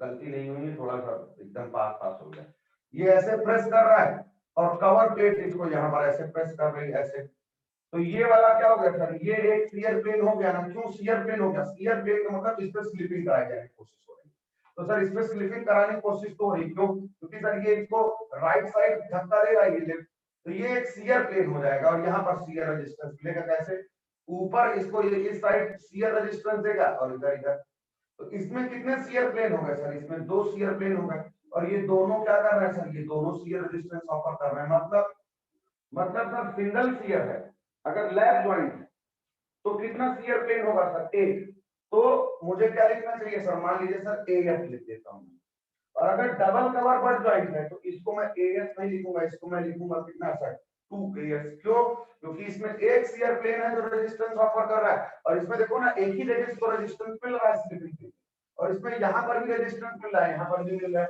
तो लैप ज्वाइंट के लिए कितना एएस होगा, और डबल कवर बट ज्वाइंट के लिए कितना होगा, डबल कवर बट ज्वाइंट के लिए कितना होगा, 2AS होगा, डबल कवर बट ज्वाइंट के लिए कितना होगा, 2AS होगा।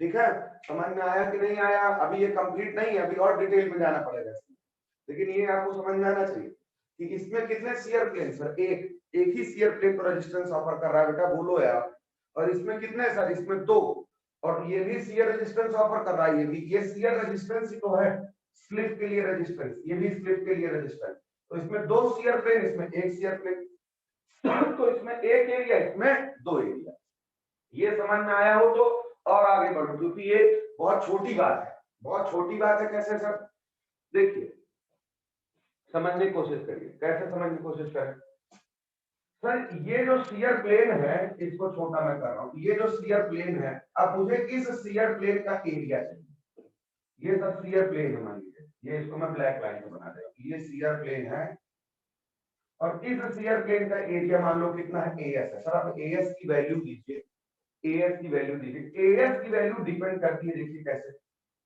ये अगर बोल्ट है और ये शियर प्लेन है और थ्रेडिंग हुई है ऐसे, मतलब शियर प्लेन कैसा है, थ्रेडेड है, अरे यार ये थ्रेडिंग याद है, इमेजिन करो जल्दी, अब कहाँ लिखूं, ये समझ नहीं आ रहा है, सब जगह तो कवर है ऐसे, ये ऐसे मान लो, ये बोल्ट है, चलो ठीक है, ये बोल्ट है, और ये रहा मेरे पास शियर प्लेन, ये कौन सा प्लेन है, शियर प्लेन, ठीक, और बोल्ट में जो थ्रेडिंग होती है, ये सब बोल्ट में थ्रेडिंग है ऐसे, तो शियर प्लेन किससे पास हो रहा था, थ्रेडेड सेक्शन से, तो इस जगह पर अगर शियर प्लेन थ्रेडेड सेक्शन से पास हो रहा है तो एएस मुझे क्या लेना पड़ेगा sir, as sir threaded section का लेना पड़ेगा, मतलब थ्रेडेड एरिया ऑफ बोल्ट लेना पड़ेगा, ठीक, अगर इस जगह पर, अरे यार थ्रेडेड सेक्शन से, अगर इस जगह पर थ्रेडिंग ऐसे, मतलब यहां तक कि ये शियर प्लेन किससे पास हो रहा है सर, प्लेन साइड से, तो इस जगह पर मुझे किसका एरिया लेना पड़ेगा सर, प्लेन साइड का एरिया लेना पड़ेगा, ठीक है, एएसटी मतलब प्लेन साइन का एरिया, और एएस एटीबी का मतलब थ्रेडेड का, ठीक है, तो एएस क्या हो सकता है, क्योंकि एक ही शियर प्लेन है, या तो प्लेन साइन का एरिया होगा, या तो किसका एरिया होगा, थ्रेडेड साइन का एरिया होगा, समझ में आया कि नहीं आया, तो इस एएस, ये एएस अगर ये शियर प्लेन प्लेन साइन से पास होगा तो प्लेन साइन का एरिया, और अगर ये शियर प्लेन, मैंने माना ना, ये तो मैं मान रहा हूं, अगर ये शियर प्लेन कहां से पास हो रहा है, थ्रेडेड एरिया से बोल्ट से पास हो रहा है, तो कौन सा एरिया लेना पड़ेगा, थ्रेडेड एरिया ऑफ क्या लेना पड़ेगा, बोल्ट लेना पड़ेगा, समझ में आया हो तो बताओ, आगे बढ़ूं नहीं तो रुकूं फिर,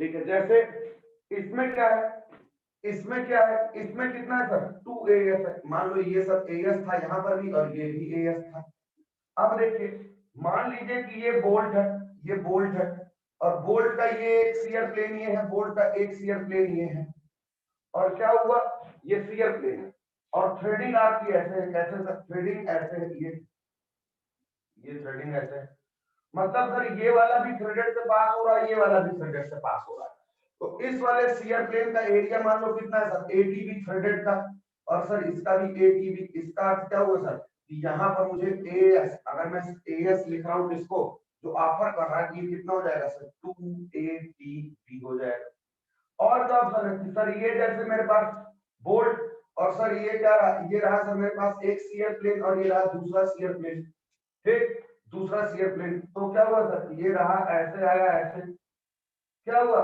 सर, एक प्लेन, एक शियर प्लेन तो प्लेन साइन से पास हो रहा है, दूसरा किससे पास हो रहा है सर, थ्रेडेड से। तो क्या करना पड़ेगा, अब की बार एरिया कितना लेना पड़ेगा, अब की बार एरिया सर एक बार प्लेन साइन का लेना पड़ेगा और दूसरी बार किसका लेना पड़ेगा, थ्रेडेड का लेना पड़ेगा। मान लीजिए कि ये बोल्ट रहा और ये प्लेन साइन है सर, ये शियर प्लेन है और ये शियर प्लेन है और थ्रेडिंग यहीं तक है, थ्रेडिंग यहीं तक है, मतलब ये दोनों शियर प्लेन किससे पास हो रहा है, प्लेन साइन से, प्लेन साइन से। तो यहाँ पर भी प्लेन साइन का एरिया लेना पड़ेगा और यहाँ पर भी प्लेन साइन का एरिया लेना पड़ेगा। तो ये कितना हो जाएगा, ये हो जाएगा सर 2ASB हो जाएगा। समझ में आया कि नहीं आया, समझ में आया कि नहीं आया।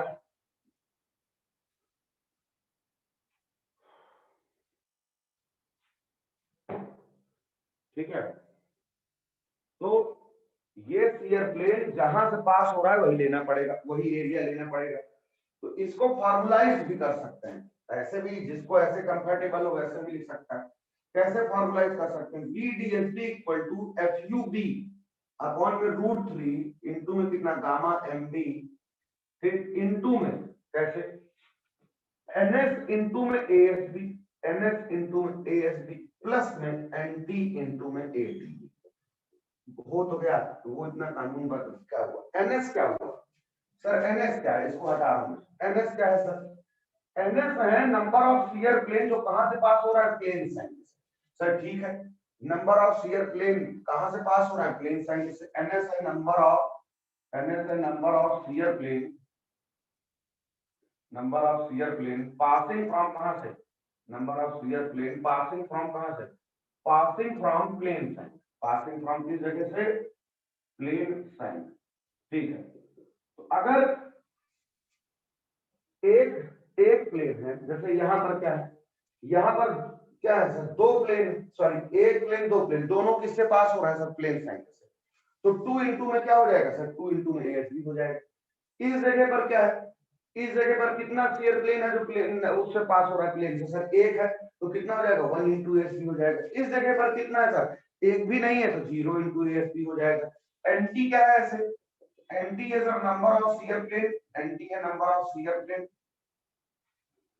NT है number of shear plane passing from, passing from threaded portion, passing from कहां से, passing from threaded portion, ठीक है, threaded portion से जो पास हो रहा है सर, ठीक है सर, जहां से जो पास हो रहा है, जहां से जो पास हो रहा है, ठीक है, उसी से इंटू कर दीजिए, तो ये हो जाएगा। जैसे इस वाले केस के लिए क्या हुआ, इस वाले केस के लिए देखिए, अब हटा रहा हूं मैं, अब बता रहा हूं, इस वाले केस के लिए क्या हुआ सर, इस वाले केस के लिए क्या हुआ, क्या हुआ बताओ, ये शियर प्लेन है, कहां पास हो रहा है, प्लेन साइन से, तो NS की वैल्यू कितनी आ गई, 1। फिर एक ही है तो NT कितना आएगा, 0 आएगा, एक ही शियर प्लेन तो है इस वाले केस में। यहाँ पर क्या हुआ सर, यहाँ पर शियर प्लेन सर कहां से पास हो रहा है सर, थ्रेडेड से, तो एक शियर प्लेन कहां से पास हो रहा है, NT से, number of shear plane passing from threaded से, जबकि एक ही है तो NS की वैल्यू कितनी हो जाएगी, 0। इसमें क्या है सर, इसमें देखिए हटा लीजिए ऐसे, एक शियर प्लेन दो शियर प्लेन और दोनों थ्रेडेड से पास हो रहे हैं, तो इसके लिए NT की वैल्यू कितनी हो जाएगी सर, 2 हो जाएगी और NS की वैल्यू 0 हो जाएगी। इसमें थ्रेड, एक शियर प्लेन थ्रेडेड से, एक प्लेन से, ठीक है, एक शियर प्लेन किससे, ये देखो ये शियर प्लेन थ्रेडेड से और ये प्लेन से, तो NS की भी वैल्यू 1 हो जाएगी और NT की भी वैल्यू 1 हो जाएगी। इसमें देखिए ये शियर प्लेन भी प्लेन से और ये शियर भी प्लेन से, तो कितना हो जाएगा, number of shear plane passing from plain shank sir 2 और थ्रेडेड से कितने सर, थ्रेडेड से 0 बस ऐसे पुट कर देंगे। ठीक है, ये हो जाएगा आपका फॉर्मूला। अब क्वेश्चन में 100% की गारंटी नहीं लेता हूं मैं, 99% की गारंटी लेता हूं, क्यों, तुमको बताया गया ही नहीं कि प्लेन साइन से पास हो रहा है कि थ्रेडेड से पास हो रहा है। तो क्वेश्चन में गिवन ही नहीं होगा कि कहां से पास हो रहा है, तो मैं क्या करूंगा, तब आप हमेशा मानेंगे कि अगर नहीं गिवन है तो आप हमेशा मानेंगे कि थ्रेडेड पोर्शन से पास। नोट क्या मानेंगे, नोट आप ये मानेंगे कि shear plane passes from, shear plane passes from threaded portion, ठीक है, threaded portion if not given in question, नहीं देता है, गेट वेट में भी नहीं देता है, if not given in, if not given. अच्छा, एएसबी क्या है, ये कल ही बता चुका हूं आपको, कल क्या बहुत पहले ही बात कर चुका हूं। ये है plain shank area, plain shank area of bolt. Plain shank area of bolt का मतलब कितना, ये हो गया पाई बाई 4 इंटू में कितना है, डी स्क्वायर।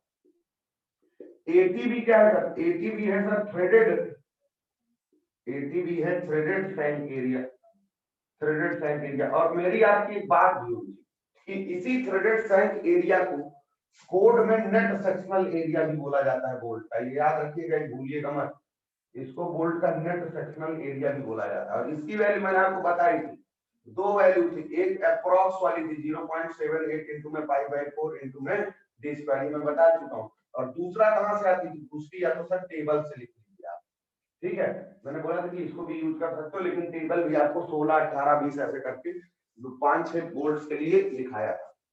तो ये है कहानी। फार्मूला लिख के भागना होता तो मैं डायरेक्ट इसको लिखता, लेकिन फार्मूला पहली बार में लगता है कि अरे यार डायरेक्ट फार्मूला लिखा लेके पता नहीं क्या क्या कहानी बता रहा है, ठीक है। लेकिन समय के साथ साथ जैसे फार्मूला का नंबर बढ़ेगा, सब्जेक्ट बढ़ेगा, आपको लगने लगेगा कि यार कोई चीज ऐसी ट्रिक होती कि, तो बोल्ट के केस में हमेशा अल्टीमेट ही आएगी। और एनएफएसबी कैसे आया वो मैं बता चुका हूँ, शियर प्लेन जहां से पास होगा उसी का तुमको लेना पड़ेगा एरिया। सिंगल लैब में सिर्फ एक होगा, लैब में सिर्फ एक शियर प्लेन होगा, तो या तो वो प्लेन से जाएगा या तो कहां से जाएगा, थ्रेडेड से जाएगा, या तो वो प्लेन से जाएगा या तो कहां से जाएगा, थ्रेडेड से जाएगा। लिखिए इसको, ये लिख लीजिए जल्दी से।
हो गया,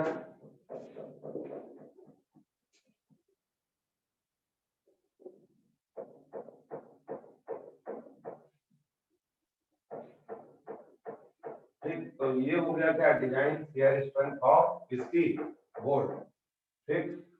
फॉर्मूला आपको क्या निकल के आया, VDSB निकल के आया।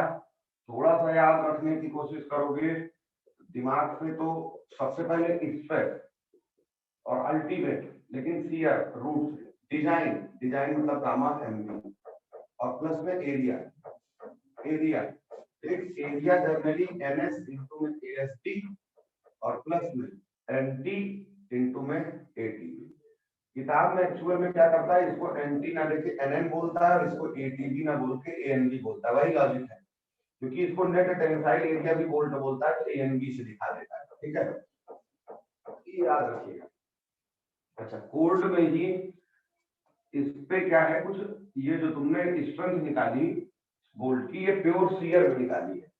बोल्ट की जो ये स्ट्रेंथ निकाली है, ये तुमने माना है कि bolts are in pure shear, bolts are in pure shear, ठीक है। तो एक्चुअल में तो प्योर शियर होती नहीं है, ठीक है, कभी कभी शियर के साथ साथ बेंडिंग भी आ जाती है, अलग अलग केसेस में। तो अगर बेंडिंग्स आ रही है, अगर सॉरी बोल्ट पर मोमेंट आ रहा है, तो बोल्ट की शियर स्ट्रेंथ क्या हो जाएगी, कम हो जाएगी। नहीं समझ में आया कैसे, अगर इस बोल्ट के पास अभी सिर्फ एक काम है शियर लोड को रजिस्ट करना, तो इसमें 40 किलो न्यूटन रजिस्ट किया, केवल एक काम है, क्या रजिस्ट करना, शियर। तो इसने मान लो कितना रजिस्ट किया, 40। अब मैं ये बोल रहा हूँ कि इसी बोल्ट के पास इतना ही बड़ा, इसी बोल्ट के पास इतना ही डाया, इतने ही मटेरियल का, अगर इसको शियर भी रजिस्ट करना है और मोमेंट भी रजिस्ट करना है, तो क्या शियर 40 रजिस्ट कर पाएगा? नहीं सर। यहाँ पर सर अकेले शियर ही रजिस्ट करना था, तो इसमें कितना रजिस्ट किया, 40। अब इसी बोल्ट को शियर के साथ साथ मोमेंट भी रजिस्ट करना है, तो सर 100%। अब ये बोल्ट शियर 40 नहीं कर पाएगा, शियर इसकी वैल्यू कितनी हो जाएगी, 40 से कम हो जाएगी। समझ में आया? अरे यार मेरा मोदी, मुझे खाने में तुमने क्या दे दिया, खाने में मुझे दे दिया क्या, खाने में मुझे सिर्फ तुमने दाल दे दी, ठीक वही चीज है। मैं दाल हो सकता है 2 कटोरी खा जाऊं, हो जाता है, ठीक है। अगर तुमने खाने में मुझे दाल भी दे दी, दाल दे दिया, 2 तरीके की सब्जी दे दी, ठीक है, तो दाल जो मैं खा रहा था पहली बार में, वो मेरी क्वांटिटी घट जाएगी ना। तो वही चीज है, इसको पहले सर प्योर शियर था तो 40 किलो न्यूटन तक रजिस्ट कर लेता था। अब शियर के साथ साथ मोमेंट भी रजिस्ट करना है, ठीक है। मोमेंट आएगा, मैं देखूंगा कैसे आएगा, शियर के साथ साथ मोमेंट भी आएगा, ठीक है, या और कुछ डिस्टर्बेंस होगी, उसके कारण सर इसकी शियर स्ट्रेंथ क्या हो जाएगी, 40 से कम हो जाएगी, ठीक है। तो इनके कारण कुछ रीजन है जिनके कारण बोल्ट के ऊपर क्या हो जाता है, बोल्ट की शियर स्ट्रेंथ का रिडक्शन होता है, ठीक है। पहला रीजन क्या है, पहला रीजन है बोल्ट के ऊपर मूवमेंट आने लगता है। और दूसरा क्या रीजन है, दूसरा ये रीजन है कि इसको जब तुमने निकाला तो तुमने माना है कि हर बोल्ट के ऊपर शियर की वैल्यू सेम आती है। देखिए कैसे समझ में आएगा। तो मैं आपको पढ़ाने जा रहा हूँ रिडक्शन फैक्टर फॉर, यदि गेट में पूछा नहीं है, 3 है और तीनों के बारे में आज तक कुछ नहीं पूछा है, और इसमें क्वेश्चन की भरमार है, क्वेश्चन की भरमार है, इसमें बहुत सारे क्वेश्चन बनाए जा सकते हैं। तो ये मेरे लिए, मेरे हिसाब से बहुत हॉट टॉपिक है गेट का, कभी भी किसी भी साल पूछा जा सकता है। Reduction factor for design shear strength पूछा नहीं गया, उसमें क्वेश्चन बहुत सारे बन सकते हैं। डिजाइन शियर 3 है, तीनों के फार्मूले हैं, तीनों के क्लॉज हैं। पहला है reduction factor, reduction for longer joint, ये आपको बता चुका हूं मैं, लॉन्गर ज्वाइंट की डेफिनेशन बता चुका हूं। और ये जो रिडक्शन फैक्टर है वो है बीटा एलजे। किसी ज्वाइंट को जब आप लॉन्गर ज्वाइंट बोलते हैं तो क्या होता है सर, लॉन्गर ज्वाइंट बोलने का एक लॉजिक है कि लॉन्गर ज्वाइंट तभी बोला जाएगा जब लेंथ ऑफ ज्वाइंट, ये बताया था मैंने उसे, लेंथ ऑफ ज्वाइंट 15 से ज्यादा है, जिस दिन पिच पढ़ा रहा था। फिर क्या होता है लॉन्गर ज्वाइंट होने पे, क्या होता है सर, लॉन्गर ज्वाइंट होने पर स्ट्रेस डिस्ट्रीब्यूशन नॉन यूनिफॉर्म हो जाता है, स्ट्रेस डिस्ट्रीब्यूशन नॉन यूनिफॉर्म हो जाता है। और इस नॉन यूनिफॉर्म स्ट्रेस डिस्ट्रीब्यूशन के कारण बोल्ट की डिजाइन शियर स्ट्रेंथ घट जाती है, डिजाइन इसके कारण डिजाइन शियर स्ट्रेंथ क्या हो जाएगी, घट जाएगी। और कितने से घटेगी, उसके लिए हम क्या डिनोट करेंगे, एक फैक्टर यूज करेंगे। जैसे ये था, ये कितनी शियर स्ट्रेंथ थी और बीटा एलजे की वैल्यू आ गई 0.5 था, तो जब 0.5 से इंटू करोगे तो कितना रिडक्शन हो गया सर, 50% रिडक्शन, ठीक है। इस बीटा एलजे की वैल्यू मान लो सॉल्व करने के बाद 0.7 आ गई, तो जब इसको 0.7 से इंटू करोगे तो पहले के कंपैरिजन में स्ट्रेंथ कितनी रह गई, सिर्फ 70%, मतलब 30% का इसमें रिडक्शन करा।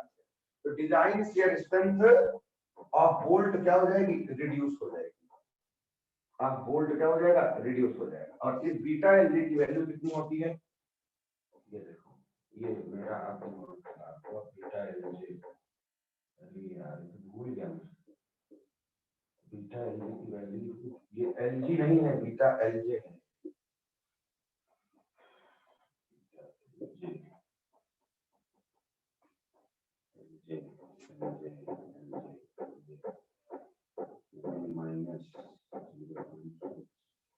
देखना पड़ेगा बस, भूल गया।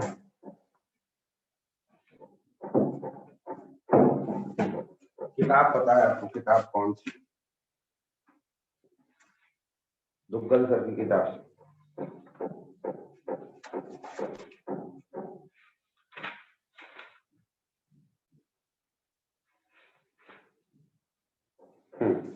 ये पढ़ा हुआ मैंने, देख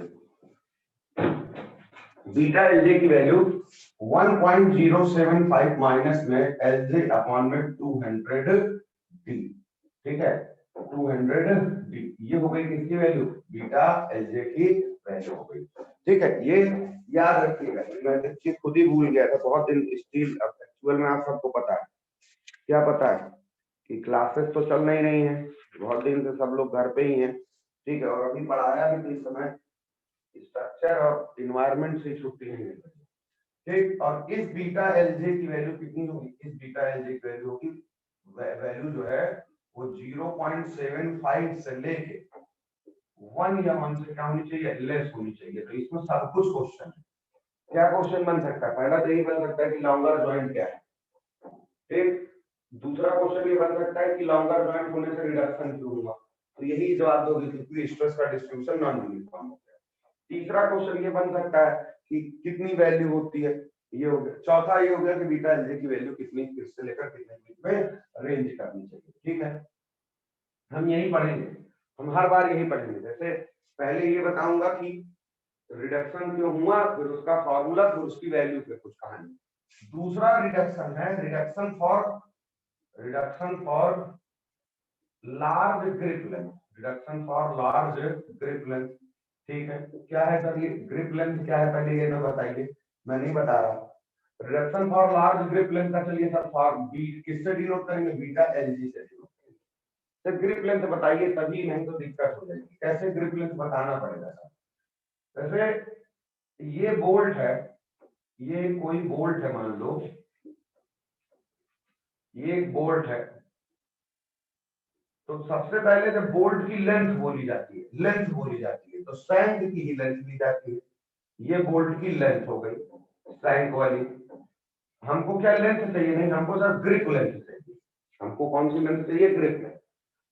इस पूरी लेंथ में, इस पूरे लेंथ ऑफ बोल्ट में बोल्ट लेंथ जो क्या होगी, कनेक्शन बनाने में यूज में आएगी, वही ग्रिप लेंथ कहलाएगी। नहीं समझ में आया, जैसे ये दो प्लेट्स थी, ये दो प्लेट थी आपके पास, ये दो प्लेट थी, ठीक, हाँ सर ठीक है। मान लो ये लेंथ थी 50 mm, बोल्ट की लेंथ कितनी थी, 50 mm सैंक की। मैं फिर से बोल रहा हूँ, ये ग्रिप नहीं है, मैंने बोला कि इसमें से कौन सी लेंथ, इसमें से वो लेंथ जो कनेक्शन बनाने में एक्चुअल में काम आई, ठीक है। ये मान लो लेंथ कितनी है, 50 mm, ये ग्रिप लेंथ नहीं है।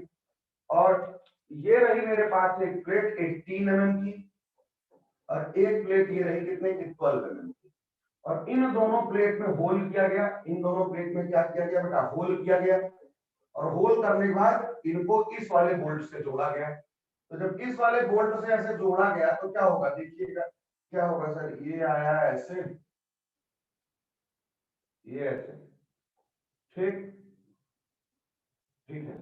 क्या हुआ सर, समझ नहीं, अरे यार यहां से लेकर यहां तक ये वाली जो बोल्ट है, यहां से लेकर यहां तक, यही बोल्ट तो एक्चुअल लेंथ में बनाने में काम आ रहा है, बाकी तो सारे क्या है, बाहर। मतलब इस 50 mm में कितना सर, अरे यार ये वाला मतलब कितना, 18 + 12, यही एक्चुअल में लेंथ, यही लेंथ जो है क्या बनाने के काम में आ रही है, कनेक्शन बनाने के काम में आ रही है, या जो प्लेट के साथ क्या है, कांटेक्ट में। बाकी तो ये बाहर निकला हुआ है ना, उस पर नट है और यहाँ पर ऐसे बाहर भी कुछ ऐसे निकला हुआ है। तो क्या मतलब कहानी है, इसमें से ये वाली लेंथ, ये वाली लेंथ कौन सी, जो एक्चुअल में कनेक्शन बनाने के काम में आ रही, मतलब यहां से लेकर यहां तक वाली जो लेंथ है, यहां से लेकर यहां तक वाली जो लेंथ है, ये सॉरी, यहां से लेकर यहां तक वाली जो लेंथ है, यहां से लेकर यहां तक की जो लेंथ है बोल्ट की, यही लेंथ कौन सी लेंथ कहलाएगी सर, यही लेंथ क्या कहलाएगी, ग्रिप लेंथ कहलाएगी। तो क्या रिजल्ट निकाल सकते हो क्या, ग्रिप लेंथ क्या है सर, इस वाले केस में सर ग्रिप लेंथ कितनी आएगी, 18, ये 12, तो ग्रिप लेंथ कितनी आई, 38। तो sir grip length of bolt कुछ नहीं है, या कोई फिक्स क्वांटिटी नहीं है सर, ये हमेशा जिन पार्ट्स को जोड़ रहे हो उनके थिकनेस के सम के बराबर होगा। अगर मैं दो प्लेट ऐसे जोड़ता, एक प्लेट 10 mm की होती और दूसरी वाली कितने की होती, 10 की होती, तो अगर मैं 50 mm का बोल्ट लगाता तब भी क्या होता सर, कितना सिर्फ काम का यहाँ से लेकर यहाँ तक का ही कनेक्शन कर रहा है, मतलब कितना सर, यही ग्रिप लेंथ है, किसके बराबर होगी, 10 + 10। तो बोल्ट की ग्रिप लेंथ क्या है? बोल्ट की ग्रिप लेंथ क्या है सर? बोल्ट की ग्रिप लेंथ क्या है? बोलोगे ही नहीं। बोल्ट की ग्रिप लेंथ है सर, बोल्ट की ग्रिप लेंथ है, बोल्ट की ग्रिप लेंथ है समय किसका? Sum of thickness of connecting part, sum of thickness of, sum of thickness of किसका? Sum of thickness of connecting part. ठीक है, चलिए। लेकिन सर ये नहीं समझ में आया कि इसके ज्यादा या कम होने से कैसे शियर स्ट्रेंथ पर फर्क पड़ेगा। एक्चुअल में कहानी डायरेक्ट नहीं बोल रहा है। कैसे सर डायरेक्ट क्यों नहीं बोल रहा है? आप इमेजिन करिए कि ये 18 mm की प्लेट थी, ये 18 mm की प्लेट थी और ये 12 mm की प्लेट थी। कितने की थी? एक 18 mm की प्लेट थी, ये 18 mm की प्लेट थी और ये कितने की थे सर? ये सर 12 mm की प्लेट थी। तो अगर ये 18 का है तो मैं मानूं कि इसका सेंट्रॉइड कितने पे सर? इसका सेंट्रॉइड सर 9 पे, इस पे एक लोड लग रहा होगा। और इसका सेंट्रॉइड में कितने पे मानूं? मान लो सर 6 पे है तो इस पे 6 पे लग रहा होगा। ये सॉरी इस पे फोर्स लग रहा होगा। ध्यान से नहीं समझना। अरे यार ये 18 mm की प्लेट है तो ये कितने पे लग रहा होगा सर? 9 mm पे। और ये कितने पे लग रहा होगा सर? ये 6 पे लग रहा होगा ऊपर से। तो आपको मैंने बताया देखिए क्या हुआ, इस P और इस P के बीच में कितने की डिस्टेंस हो गई सर? इस P और इस P के बीच में कितने की डिस्टेंस हो गई सर? 9 + 6। ठीक, तो मोमेंट कितना आएगा सर? मोमेंट आएगा 15 × P का आएगा। आएगा कि नहीं आएगा? अब देखो क्या है, क्या है सर? अगर इमेजिन करो ये डिस्टेंस कितनी आई? 15 आई। ये इमेजिन करिए, क्या इमेजिन करें कि यही प्लेट अगर कितने की होती सर? ये प्लेट 30 की होती और ये प्लेट 20 की होती तो सर कितना आता? सर ये 30 की है तो ये डिस्टेंस सर 15 होता और ये डिस्टेंस कितनी होती सर? 6 की जगह 10 होती। तो इन दोनों के बीच में कितने की डिस्टेंस आती सर? इन दोनों के बीच की डिस्टेंस 25 आती। तो मोमेंट की वैल्यू कितनी आती सर? 25 आती। तो आप देखिए इस मोमेंट की वैल्यू किस पे डिपेंड कर रही है सर? इन प्लेट्स की थिकनेस पे डिपेंड कर रही है। ठीक, इन प्लेट्स की थिकनेस जितनी ज्यादा होगी मोमेंट क्या आएगा? उतना ही क्या आएगा? ज्यादा आएगा। हो तो गया, हो तो गया क्या? इन प्लेट्स की थिकनेस ज्यादा आएगी तो मूवमेंट ज्यादा आएगा और इन प्लेट की थिकनेस कम आएगी तो मूवमेंट कम आएगा। और इन प्लेट की थिकनेस का सम जो है वही क्या है? ग्रिप लेंथ है। तो उसने ऐसे नहीं बोला कि प्लेट की थिकनेस, प्लेट की थिकनेस के ऊपर प्लेट की रिडक्शन फॉर प्लेट थिकनेस, ऐसे नहीं बोला। उसने बोल दिया reduction for large grip length. क्यों? क्योंकि प्लेट की थिकनेस का जो सम है वो क्या है? Grip length. समझ में आया कि नहीं आया? देखिए अभी बताया मैंने आपको कि अगर ये 30 mm की प्लेट है, ये 20 mm की, तो दोनों के बीच की डिस्टेंस कितनी हो गई? दोनों के बीच की डिस्टेंस हो गई, दोनों के बीच की डिस्टेंस हो गई 25। दोनों के बीच की डिस्टेंस हो गई 25। तो जितनी ज्यादा थिकनेस आएगी उतना ही ज्यादा क्या आएगा? मूवमेंट आएगा। और जितनी ज्यादा है, यही तो बार बार बोल रहा हूँ, आप लोग सुनिए, यही तो बोल रहा हूँ कि जितनी ज्यादा, अगर higher the thickness of plate, higher the thickness of plate, higher the thickness of plate, higher the thickness of plate, तो क्या होगा sir? Higher the moment, higher the moment, higher the moment on bolt, higher the moment on bolt. Bolt पर moment उतना ही क्या आएगा? Higher आएगा। और ये कुछ नहीं, higher the thickness of plate का मतलब क्या है? Grip length. तो वही चीज है कि जितना ज्यादा थिकनेस ऑफ प्लेट उतनी ही ज्यादा क्या होगी? ग्रिप लेंथ होगी। ठीक है, तो इसलिए बोल दिया कि reduction for large grip length, मतलब ग्रिप लेंथ जब ज्यादा होगी तो मोमेंट क्या आएगा? मोमेंट क्या आएगा? ज्यादा आएगा। और जब मोमेंट, पहले तो हम इसको मानते ही नहीं थे, याद करो मैं बोलता था कि लैग ज्वाइंट है, मोमेंट आता है, लेकिन हम इसको कॉन्सेंट्रिक मान के करें। लेकिन जब मोमेंट की वैल्यू बहुत सफिशिएंट हो जाए, जब मोमेंट की वैल्यू क्या हो जाए? सफिशिएंट हो जाए, तो कब तक आप उसको छोड़ो? कब तक आप छोड़ोगे? कभी ना कभी तो उसको क्या करना पड़ेगा? कभी ना कभी तो उसको क्या करना पड़ेगा? कंसीडर करना पड़ेगा कि नहीं कंसीडर करना पड़ेगा? ठीक है, ठीक है सर। हम कब, मतलब आपने बोला कि हाइयर द थिकनेस, मतलब कब हम मानना शुरू करें? कब मानना शुरू करें कि मूवमेंट इतना सिग्निफिकेंट हो गया है कि उसको इग्नोर नहीं किया जा सकता? जब length of grip, grip length मतलब ये वाली ग्रिप लेंथ जब 5d से क्या हो जाए? 5d से ज्यादा हो जाए, तब क्या करोगे? मोमेंट कैसा हो जाएगा सर? मोमेंट ऑन बोल्ट की सिग्निफिकेंट, मोमेंट बोल्ट पर कैसा हो जाएगा? सिग्निफिकेंट हो जाएगा। मोमेंट बोल्ट पर कैसा हो जाएगा सर? सिग्निफिकेंट हो जाएगा। ठीक है, तो क्या होगा सर? मोमेंट बोल्ट पर सिग्निफिकेंट हो जाएगा, तब आपको अपने बोल्ट की क्या करना पड़ेगा? रिडक्शन करना पड़ेगा। रिडक्शन फॉर क्या होगा? डिजाइन शियर स्ट्रेंथ होगा। मतलब ये वाला करेक्शन कब लगेगा, यही अर्थ हुआ ना कि सर ये वाला करेक्शन कब लगेगा, सर ये वाला करेक्शन तब लगेगा जब लेंथ ऑफ ग्रिप 5d से क्या हो जाएगी, ज्यादा हो जाएगी। ठीक है, देख लो ना मूवमेंट सिग्निफिकेंट हो गया तो रिडक्शन फॉर क्या करना पड़ेगा, डिजाइन शियर स्ट्रेंथ करना पड़ेगा। And that reduction of bolt strength is depicted by beta lg and the value is 8d upon with 3d plus में कितना lg, where d is diameter of bolt, d is diameter of bolt, d is diameter of bolt, unit same रखना, mm में ही generally आएगा, और lg भी grip of length है, grip length है, ये भी किसमें रखना। ठीक है, अब क्या है, इस बीटा lg की वैल्यू ग्रिप लेंथ के लिए जो रिडक्शन फैक्टर है that must be less than इससे रिडक्शन फॉर लॉन्गर जॉइंट, वहां पे जो लगाया है उससे छोटा आना। दूसरी चीज क्या है, दूसरी चीज क्या है कि मान लो कि ग्रिप लेंथ कभी 8d से ज्यादा हो गई तो क्या करें, तब कनेक्शन इज रीडिजाइन। अच्छा ये क्या हुआ, इसका अर्थ ये हुआ कि ऐसे केस में कनेक्शन को करना ही नहीं है, कनेक्शन को फिर कुछ करिए, फिर कुछ करिए, ठीक है, लेकिन चाहे जो करिए लेकिन कभी भी ग्रिप लेंथ 8d से क्या नहीं होनी चाहिए, ज्यादा नहीं होनी चाहिए। इसका मतलब सर ये हुआ कि जब ग्रिप लेंथ 5d से ज्यादा है तभी ये कनेक्शन लगेगा, लेकिन 8d से ज्यादा हो ही नहीं सकती ग्रिप लेंथ, क्यों, क्योंकि बोले कनेक्शन को रीडिजाइन करिए। रीडिजाइन का मतलब हुआ कि this should not be greater than 8d।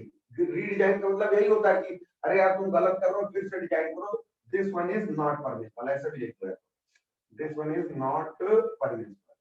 ठीक, तो आप भी कह रहे हो 5d से ज्यादा लगेगा, 5d से ज्यादा पे लगेगा, और ग्रिप लेंथ 8d से ज्यादा हो नहीं सकती, इसका मतलब this one is valid only for कब, जब ग्रिप लेंथ 5d से ज्यादा हो और 8d से क्या हो, कम हो। 5d के बराबर 8d के बराबर भी हो सकती है, लेकिन 8d से क्या नहीं होनी चाहिए, ज्यादा नहीं होनी चाहिए। इसको लिख लीजिए, इसको लिखिए बेटा।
सॉरी भाई, ठंडी कारण मामला ऐसा है कि 10 मिनट का वैसे भी खेल है, कोई दिक्कत नहीं। ठीक, तो ये रिडक्शन फॉर किसके लिए हो गया? Reduction for larger grip length के लिए हो गया। ठीक है, 5 मिनट की क्लास और है।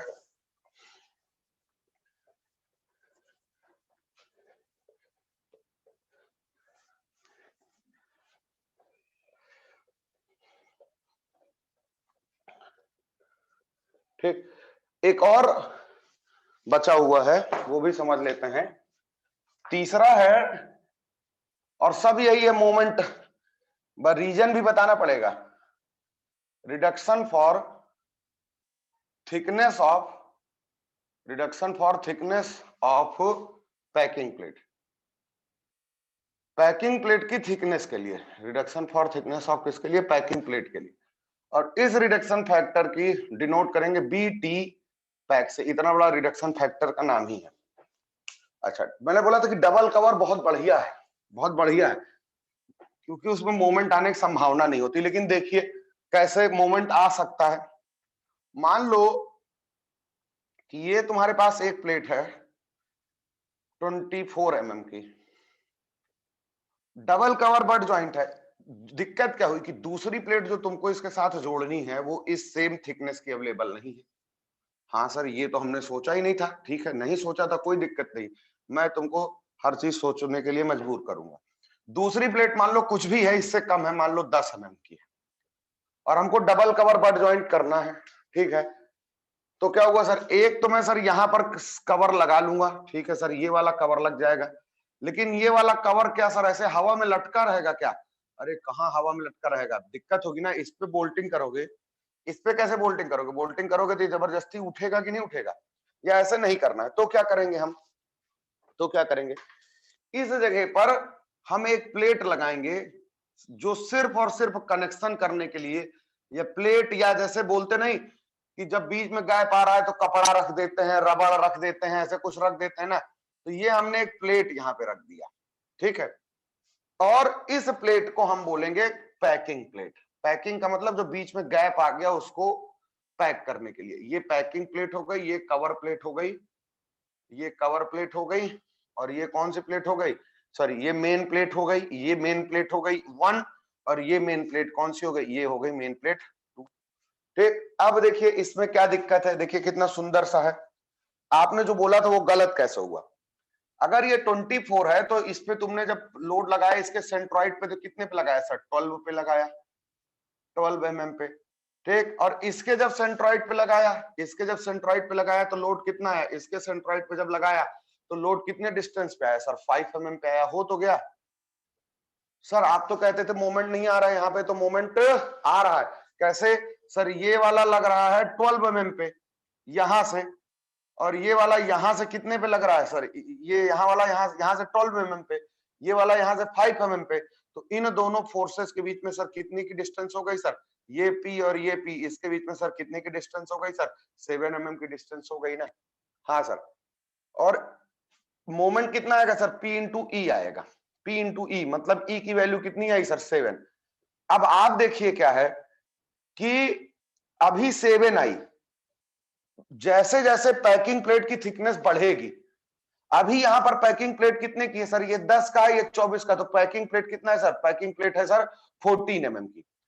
और मैंने बोला कि पैकिंग प्लेट 16 mm की हो गई, पैकिंग प्लेट 16 mm की हो गई, इसका मतलब ये कितने का हो गया सर, 8 का हो गया। और जैसे ही ये 8 का होगा, इनके बीच में 7 से गैप बढ़कर 8 हो जाएगा। फिर से सुनिए कि इस वाले केस के लिए पैकिंग प्लेट कितने की है सर, ये 24 के 10 बीच में 14 का, तो पैकिंग प्लेट देखिए, पैकिंग प्लेट की थिकनेस कितनी है सर, इस वाले केस में पैकिंग प्लेट की थिकनेस सर 7 mm है। ठीक, मान लो कि ये 24 होता और ये 8 होता, तो इस केस में पैकिंग प्लेट कितने की आती सर, इस केस में सर ये सॉरी पैकिंग प्लेट 14 की, इस वाले केस में पैकिंग प्लेट 24 की, ये 8 की, तो इस वाले केस में पैकिंग प्लेट की थिकनेस कितनी आएगी सर, इस वाले केस में पैकिंग प्लेट की थिकनेस 16 आएगी। अब देखो जैसे जैसे पैकिंग प्लेट बढ़ेगा यहां पर मोमेंट बढ़ता जाएगा, क्यों, क्योंकि सर इन दोनों की थिकनेस में अंतर होता जाएगा। आप देखो पैकिंग प्लेट बढ़ेगी, पैकिंग प्लेट बढ़ने का मतलब क्या हुआ, या ऐसे सोचिए कि ये 24 और 8 था तो 16 की थी, अगर ये 6 की होती तो ये पैकिंग प्लेट कितने की होती सर, सॉरी ये 8, ये ऐसे मान लो ये 10 है, तो पैकिंग प्लेट कितने की सर, 14 की। अगर ये 8 होता तो पैकिंग प्लेट सर 16 की। ठीक है, अगर ये 6 होता तो पैकिंग प्लेट 18 की। तो लॉजिक क्या है, एक्चुअल में पैकिंग प्लेट बढ़ रही है, इसका मतलब इन दोनों प्लेट्स के बीच में क्या बढ़ रहा है, गैप बढ़ रहा है, और इन दोनों प्लेट्स के बीच में गैप बढ़ रहा है तो ये इसेंट्रिसिटी बढ़ रही है और मोमेंट बढ़ रहा है। तो ये कहानी है कि यह कहानी ये है कि पैकिंग प्लेट अगर बढ़ रही है, अगर पैकिंग प्लेट बढ़ रही है, अगर थिकनेस ऑफ पैकिंग प्लेट क्या हो रही है, थिकनेस ऑफ पैकिंग प्लेट अगर बढ़ रही है तो क्या होगा सर, मोमेंट्स की भी वैल्यू क्या हो रही है सर, मोमेंट की भी वैल्यू बढ़ रही है। और अगर मोमेंट की वैल्यू बढ़ रही है तो अब मुझे एक एक लेवल तक मैं इग्नोर करूंगा, फिर उसके बाद मुझे क्या करना पड़ेगा, अपने VDSB को क्या करना पड़ेगा, घटाना पड़ेगा, जब मोमेंट बहुत सफिशिएंट हो जाएगा। तो मोमेंट को हम घटाएंगे किससे, या कंसीडर कैसे करेंगे उस करेक्शन को, उस करेक्शन को हम इससे बताएंगे बीटा टी पैकिंग से।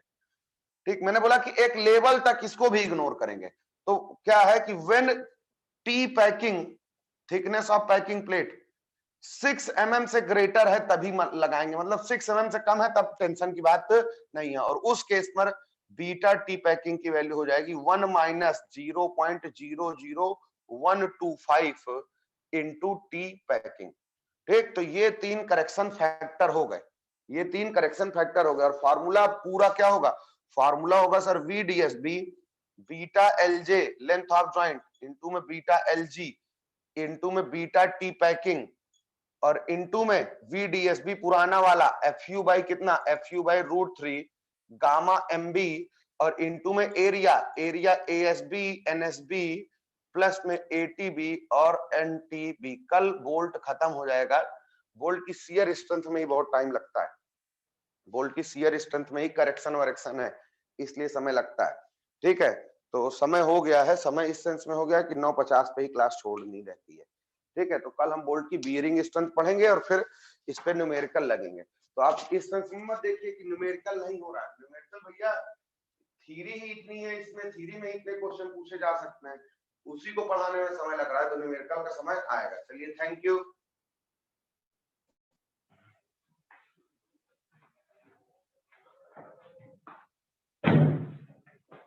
Thank you.